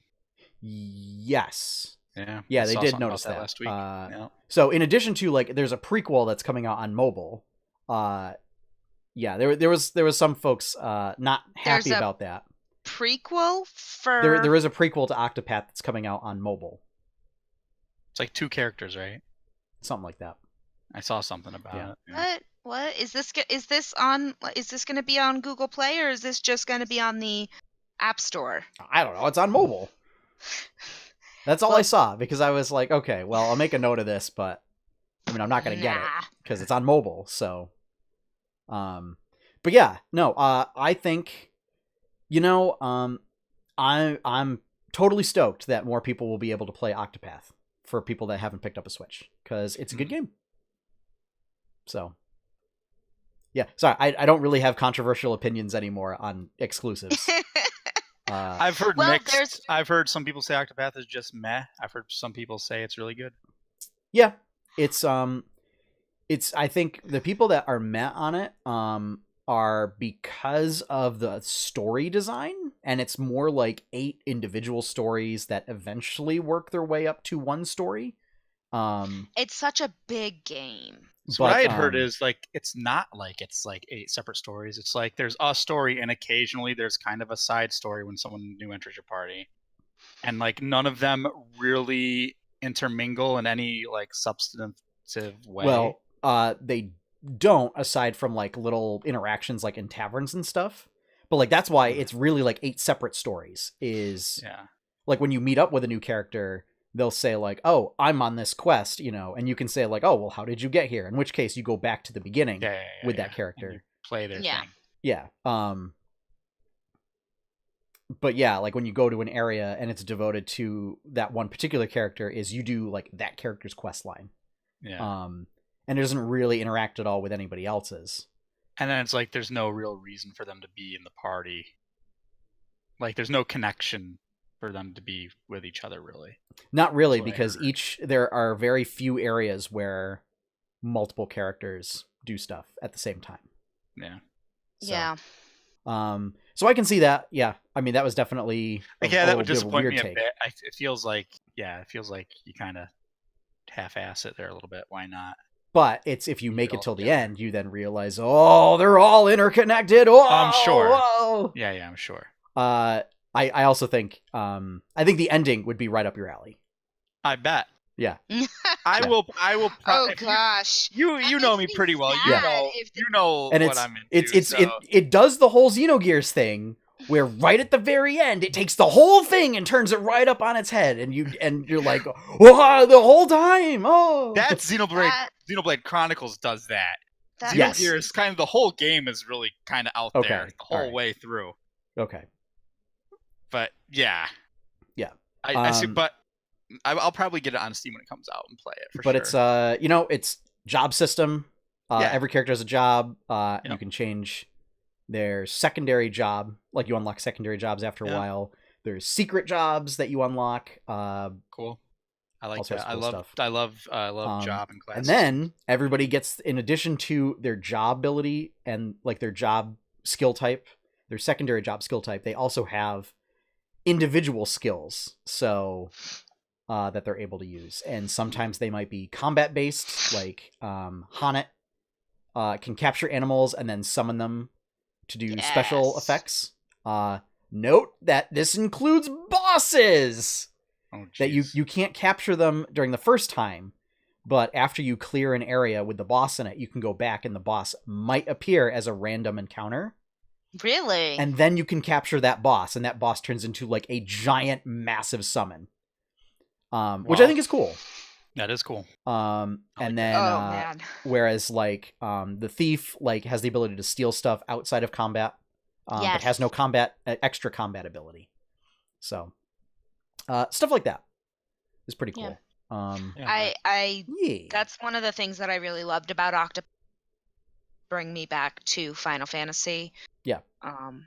And I'm just remembering how much I loved this game. And it's actually really taking me back to like on Sundays, my dad and I used to play together. Mm-hmm. And most of the time I would be playing quietly until he woke up, and then like I'd be, he'd be like making breakfast or something, and then he would play for a little bit, and like I would just end up like napping and watching him play for a couple hours. Mm-hmm. And it was just like, that was a really special time with me and my dad. And it makes me happy. Yeah. Nice. It makes me really happy. Yeah. Especially now because my dad has a girlfriend and she's finally putting pictures of him online. So I have pictures of my dad. Yeah. But like, yeah, no, it just brings back all sorts of amazing happy feel, and I'm absolutely loving it. Nice. Yeah. Everybody has their golden age of gaming. I heard a developer say one time. So it's usually like between your ages of like 12 and 15. You usually have like your fondest memories of gaming. It's not 15. True for everybody, but it applies for me for sure. That would have been like 6 to like 9th, 10th grade, probably. Yeah. Well, that's Pokemon. Yeah, for me that was like all the Yeah. PlayStation Final Fantasies. That was PlayStation and N64 and the beginning of PS2 for me. Yeah. Yeah. Yeah. And that was PS2. Yeah. Like that was. Oh, 'Cause that's we your didn't- GoldenEye. Oh, there we go. Yep. Yeah. GoldenEye. GoldenEye and Diddy Kong But yeah. Racing all over. But no. Yeah, a lot Yeah, of so- N64. Yeah. But no. Okay. So, Cool. yeah. That's so, what I've been up to. So Josh, I see you have Monster Hunter World on here. I do. Did you get this on PS4 or on Steam? Steam, baby. Okay. So we need to friend each other so that way we can play. Yeah. I was worried that you picked it up on PS4 because there's no crossplay. No. And I was going to be Sony like, doesn't play no. well with others. Well, it's there is no cross even between Xbox and Steam Yeah, for Monster Hunter. Yeah. When was this? Saturday? Was it Saturday? Saturday or Friday? I can't remember what day it was. Nice. But I was like, I don't know. I just like, you know what? I'm gonna give it a shot. I might as well. I've been looking for something kind of like this, and Yeah. whether this is it or not, we'll find out after playing it. Yeah. And I've been having fun with it. Nice. It's just I'm not gonna say mindless because it's not completely mindless. Yeah, it's I was at methodical, right? Because you kind of like Yes. you get into a rhythm when you're fighting against a particular monster, and Yeah. like you start picking Well, up also stuff and everything. Also, like, just doing a mission or doing an expedition, going to the smithy, saying, "Oh, I need this part, this part, this part." Yeah. Going back out and just like methodically gathering what you need, and Yep. oh, I have these investigations, I have these side quests to like gather bugs or kill, go genocide 20 small animals that are peacefully grazing in the swamp. Yeah. Uh, So I have a couple pieces of advice. yeah. So number one, when you transition from what's known as low rank to high rank, Yeah. none of I that think I'm gear just carries about over. there.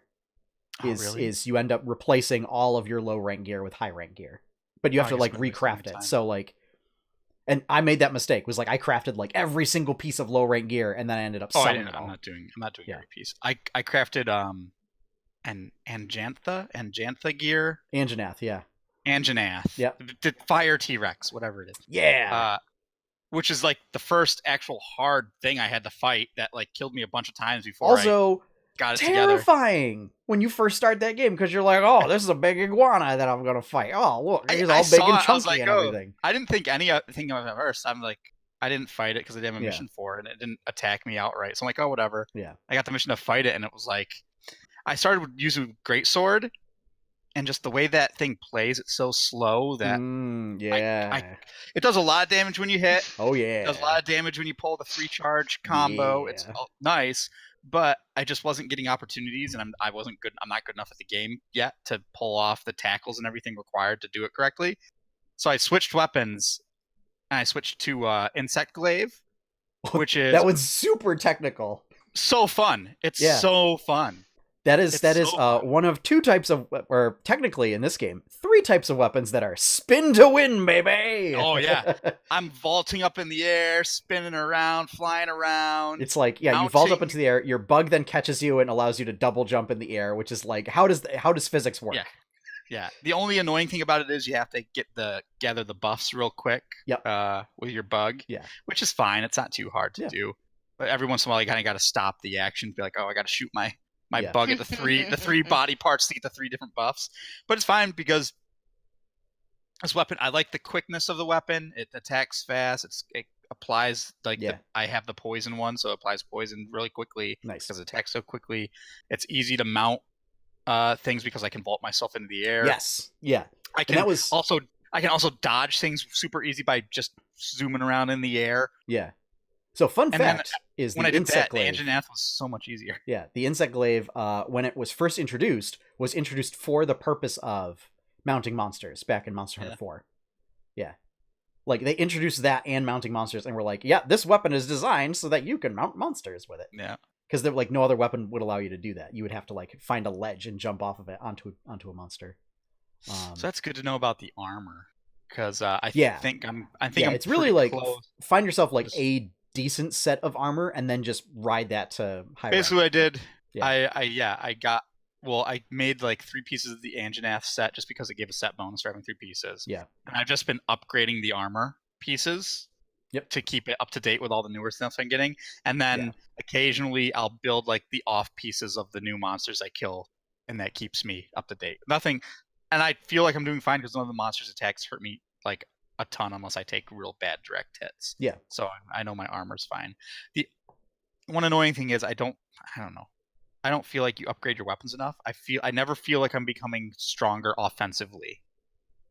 If you know what I'm saying. That will change. Okay. Yeah. So it's really like low rank. Low rank is basically like a very extended intro to the game. Yeah. And then high rank is where I'm on a mission right now. I gotta defeat a Rathian and a Diablos is what I gotta do right now. Oh, Rathalos and Diablos. Yeah. Rathalos and Diablos. Those are toughies. I was just about to beat the Rathalos. No, it was a Rathian. I think. Okay. Or was it a Rathalos? So Rathian is green, Rathalos is red. I don't know. It was in the ancient forest. Yep. And it was dying, and then it flew away, and I couldn't find where it went because my scout flies stopped following it. Oh no. And then it flew away, and I failed the thing. Oh no. I was super annoyed. Oh. And that's when I stopped playing 2 days ago because I had to walk away. Okay. So but I'll go back probably tomorrow. We'll become friends. And he'll help you. Yeah. Yeah, what was the mission? I had to maybe change the plans. We'll play Monster Hunter on stream with Josh and help him out on his quests. I think I'm pretty close. I'm on like 5-star missions. Okay. I think that's about where it changes to the high rank. I think so. I think it's pretty close to that. Yeah. From some videos I've seen of other people. I think that's the last set of quests too before high rank. Yeah. So yeah. I had to talk to like the first Wyverian or something. Yeah, you got to talk to you're not worthy. Go you're not an alpha. Dragons. You got to go fight the alphas and then come back and talk to me. You basically said go kill these 2 dragons and then come talk to me. Okay. Yeah. Diablos is tough. It is a flying wyvern that burrows. It doesn't actually fly anywhere, and it charges and it's really fast. Okay, that's fine. I got my dodge game is on point, especially I can vault over a lot of charges too. But yeah, it's fun. It's cool. It's like I said, and it's also nice because it's a type of game where I feel like I can hop in and out of it quickly. Yep. It's not a game I feel like I have to spend 2 hours playing to get anything done. Like I can hop in and do an expedition and gather some materials and hunt a couple monsters and be out if I only got time for that. And a half hour, 40 minutes. And what's great is when you start getting into the higher ranks, they do what are known as limited bounties. Mm-hmm. So essentially it's like a set of weekly quests, and it'll give you 3 bounties that are like, one of them's, like typically just fight some kind of monster. Yeah. Usually it's kind of like a lower tier one. Then another one will be like slay some kind of monster, like higher tier monster, or like elder dragons or something. And then the last one is usually like complete 4 missions in the ancient forest or something like that. Yeah. And then if you complete all 3 of those, then you get the bonus, and it gives you like a special ticket that you can take to like an alchemist, and the alchemist will convert it into high grade monster materials or other things like that. Yeah.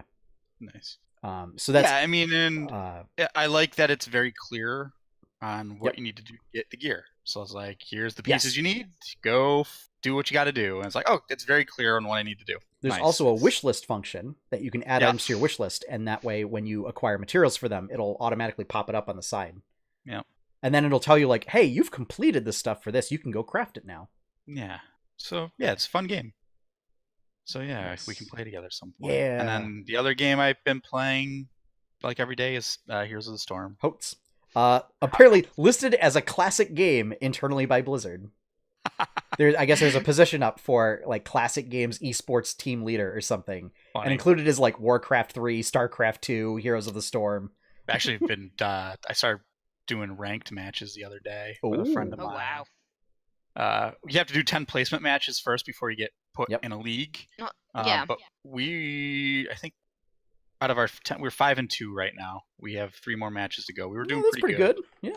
Yeah, we were really good. We were playing people in platinum, so like because you can see what they are when you're at the load-in. So we're high gold or plat right now, which I'm fine with that. I'm fine with gold. That's like high middle of the pack as far as playing goes, and that's about what I feel I am. So yeah, it's fun, and it's just like a little more thought into your like picking your hero and like what maps you're on and being really annoyed at people when they're not doing what they're supposed to be doing. Yeah. And Yep. It's nice because my buddy he keeps my toxicity in check. Well, that's nice. So that way you don't get banned again. I mean, you did used to play on League, so. Oh, it's not just League. That's every MOBA. Yeah. So like something got me mad, and I typed something in chat, and he's buddy John's like, "No, Josh, you gotta calm down. We gotta be positive. We gotta be positive." Yep. I was like, "Yeah, I guess you're right. I guess you're right." But yeah, I've played a lot of Imperious in my ranked because nobody ever wants to play tank, so I always pick Imperious. Oh well, there you go. He's really good. He's really good. Yeah. A couple matches we had somebody also pick a Nubarak when I was Imperious, and just our stun game was so. Ooh, yeah, that's strong. Silly. It's like I go in with a spear, lift 2 people up, stun. A noob comes in, stuns them, then he shoots his spikes out. Sounds like it's like super annoying. It must have been really bad to be on the other team. I felt a little bad, but not and so then much. You get yourself like a dedicated support and a yeah, assassin. my buddy Lucio when he has and a then chance. And then you get Tyrande as a 5th, and then you can really have your stun game. Tyrande is apparently like top tier right now. She's allegedly really, really good. Time for me to start playing again. I don't see why, but whatever. I can see her stun being super annoying if they're good at hitting it. I think that's probably why. Is people must be why. getting really good at the stun game. Yeah. Yeah. But Owls, man. Else. Owls should be where it's at. I've been riding my bike around Pittsfield a lot this week when it's been nice out. Enjoying. Actually, it's been absolutely gorgeous because last week you mentioned that you bought a bike instead of a Switch. Yeah.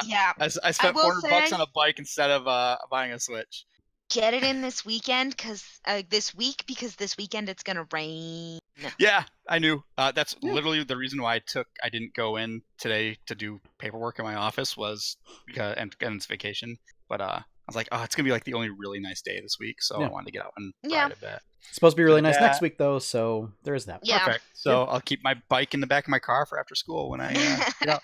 And I'm still reading this trilogy, the Farseer trilogy. Yeah, it's really good. Sean, you might like it because there's a lot of animal companion stuff. Yay! So, and it does a really nice job of the bond between the guy and his wolf. Oh, that's right. That's what I was gonna call was the other 100 point thing. Was like animal companion, and it's like, oh, Monty gets on stream and I feed him a treat. But we'll see. Yes.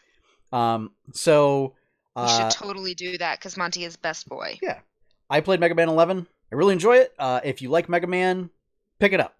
It looked like a Mega Man game. It's relatively cheap. It looked like Mega Man. I really like the powers. I wish I had realized that you can spend your stuff on like passive upgrades instead of just like consumable items.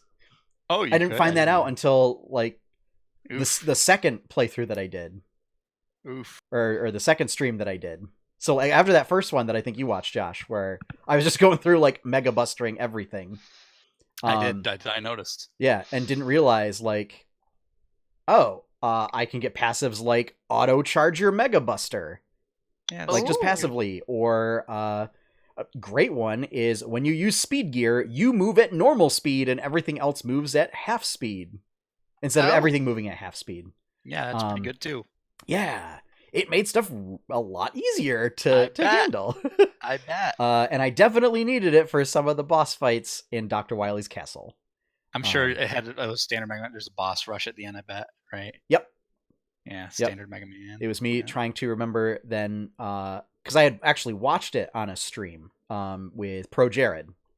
Did it. And I was trying to remember the order in which, like, what rooms correspond to what bosses, so that way I can, like, preset which weapon to go against them.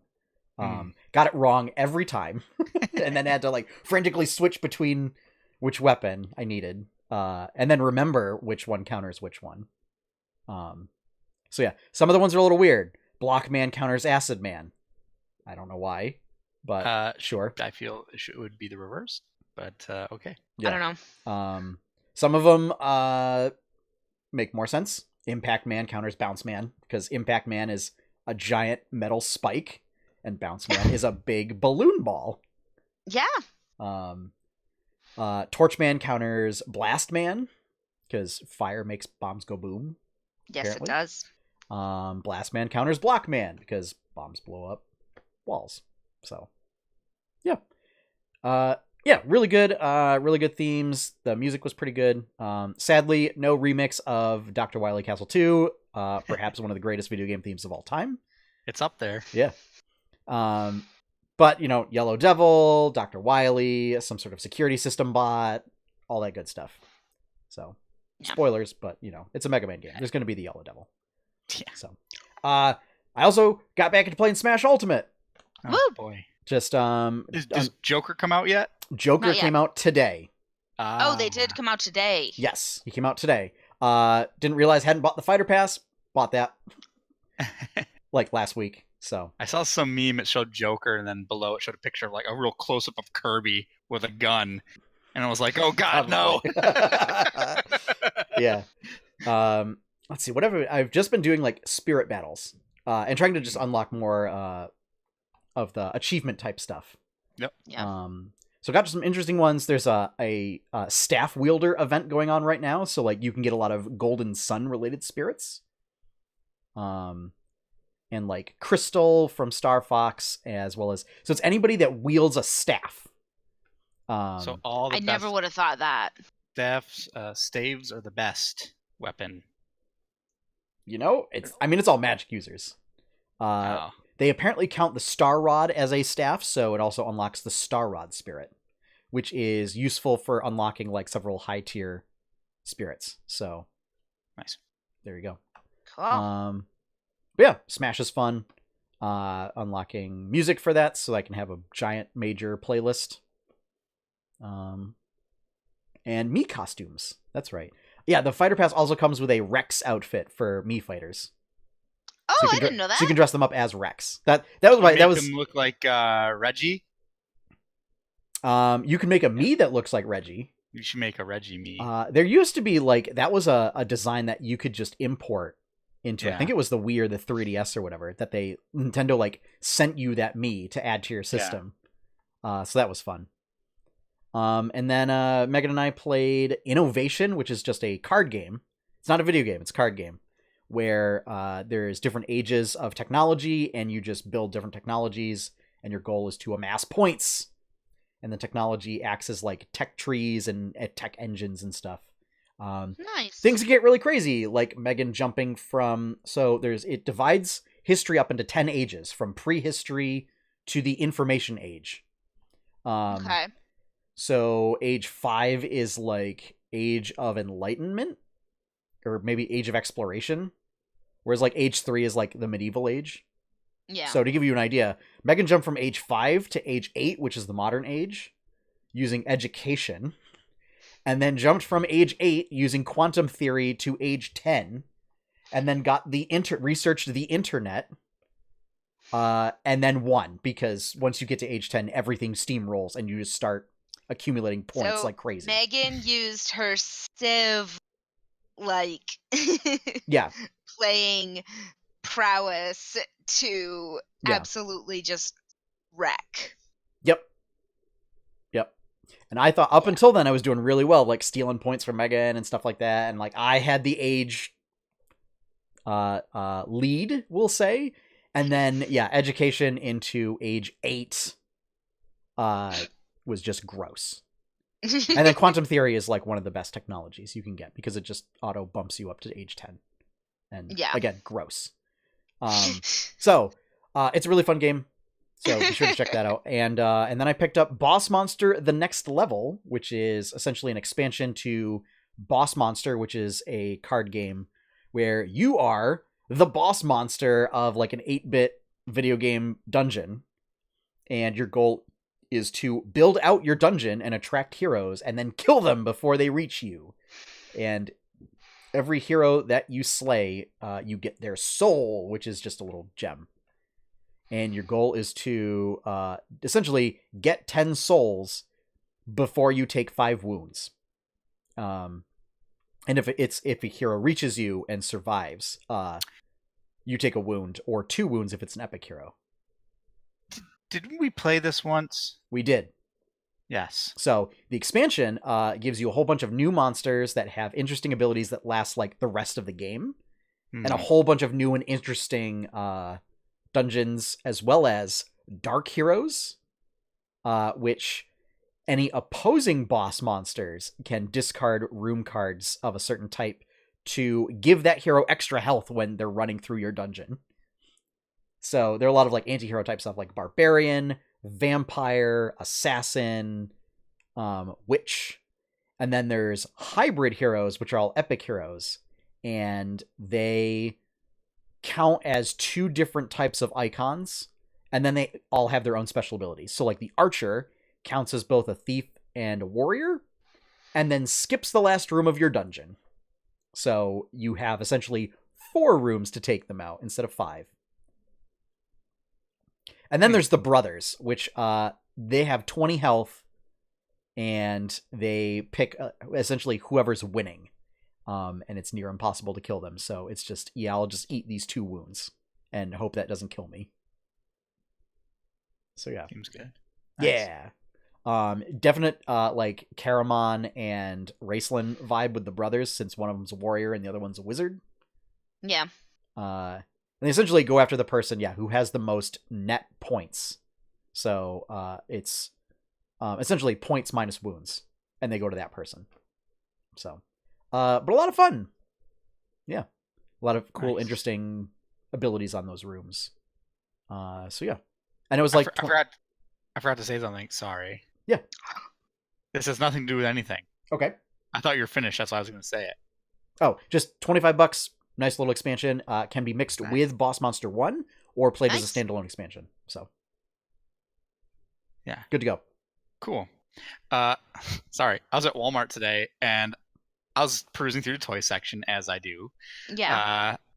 And I came to the Hot Wheels, and there were several Street Fighter Hot Wheels cars.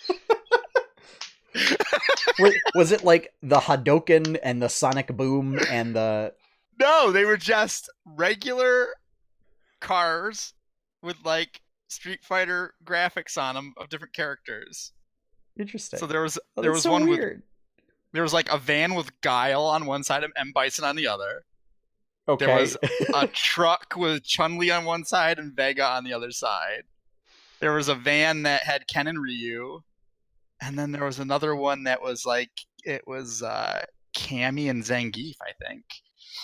I almost bought them all. If anybody had a life-size car with Street Fighter stuff painted on the side, it would kind of just seem like those trucks that have like, or the vans rather, that have like the unicorns and wizards and stuff painted on the side. And it's like, okay, that's kind of a thing. We'll back off on that a little bit. That's kind of a thing. No offense to anybody that has Street Fighter characters painted on the side of their car. But it's just a thing that's not very often. I was just super surprised to see that. Yeah. I was like, I was not expecting this. Yeah, it's kind of a weird genre mashup. Yeah. So, interesting. And to see it at Walmart, of all places, I wasn't expecting that either. Well, I mean, where else are you going to see it? Yeah. I came real close to buying also a Trunks Dragon Ball Z figure that was there too, but I decided against it. Was it a pop, or was it No, it was a figure. Okay. Action was it figure. an action figure, or was it a pop? Well, because you say figure, I would say pop if I said pop. Figure is a figure. Yeah. Yeah, because I was looking for different stuff to put on my desk at work. Yeah. I ended up getting a few things. Nice. Gotta give the kids something. There's for me. Yeah. Yes, I said the kid. Yeah. So. All right. Well, we've run a little long, so we are going to call it a night, folks. So if you want to see more content from 8-Bit Adventures, head on over to 8-bitadventures.com. And over there you can find all this wonderful podcast, comics, streams, and all that stuff. And if all that jazz. Yeah, as well as like all of our social media accounts and things like that. If you want to help support this content as well as other content and help projects like Berkshire Bites grow, head on over to patreon.com/8bitadventures and consider becoming a patron. You can become a patron for as little as a single dollar every month. And you know, it, in your mind, it may just be $1, but it still goes a long way. Every dollar counts. And even just for $1, you can get access to all of the stuff that every patron gets access to. Which includes like seeing content early, having access to patrons only content, like a special comic featuring the aforementioned Chief Dog Officer and Best Boy, Monty the Dog. And it's an adorable comic, and I love seeing it. Every week, single panel comic. And big shout out and thank you to all of our current patrons. Thank you for your support. Whoop, whoop. Our opening theme is One Up by Professor Shy Guy. You can find his awesome work over at professorshyguy.bandcamp.com. And with that, folks, we're heading out, so have fun, happy gaming, enjoy your pie cakes, and be sure to watch and follow so that way you can spend your pie cakes on bonus content. Yeah, bye, everybody. Do it or die.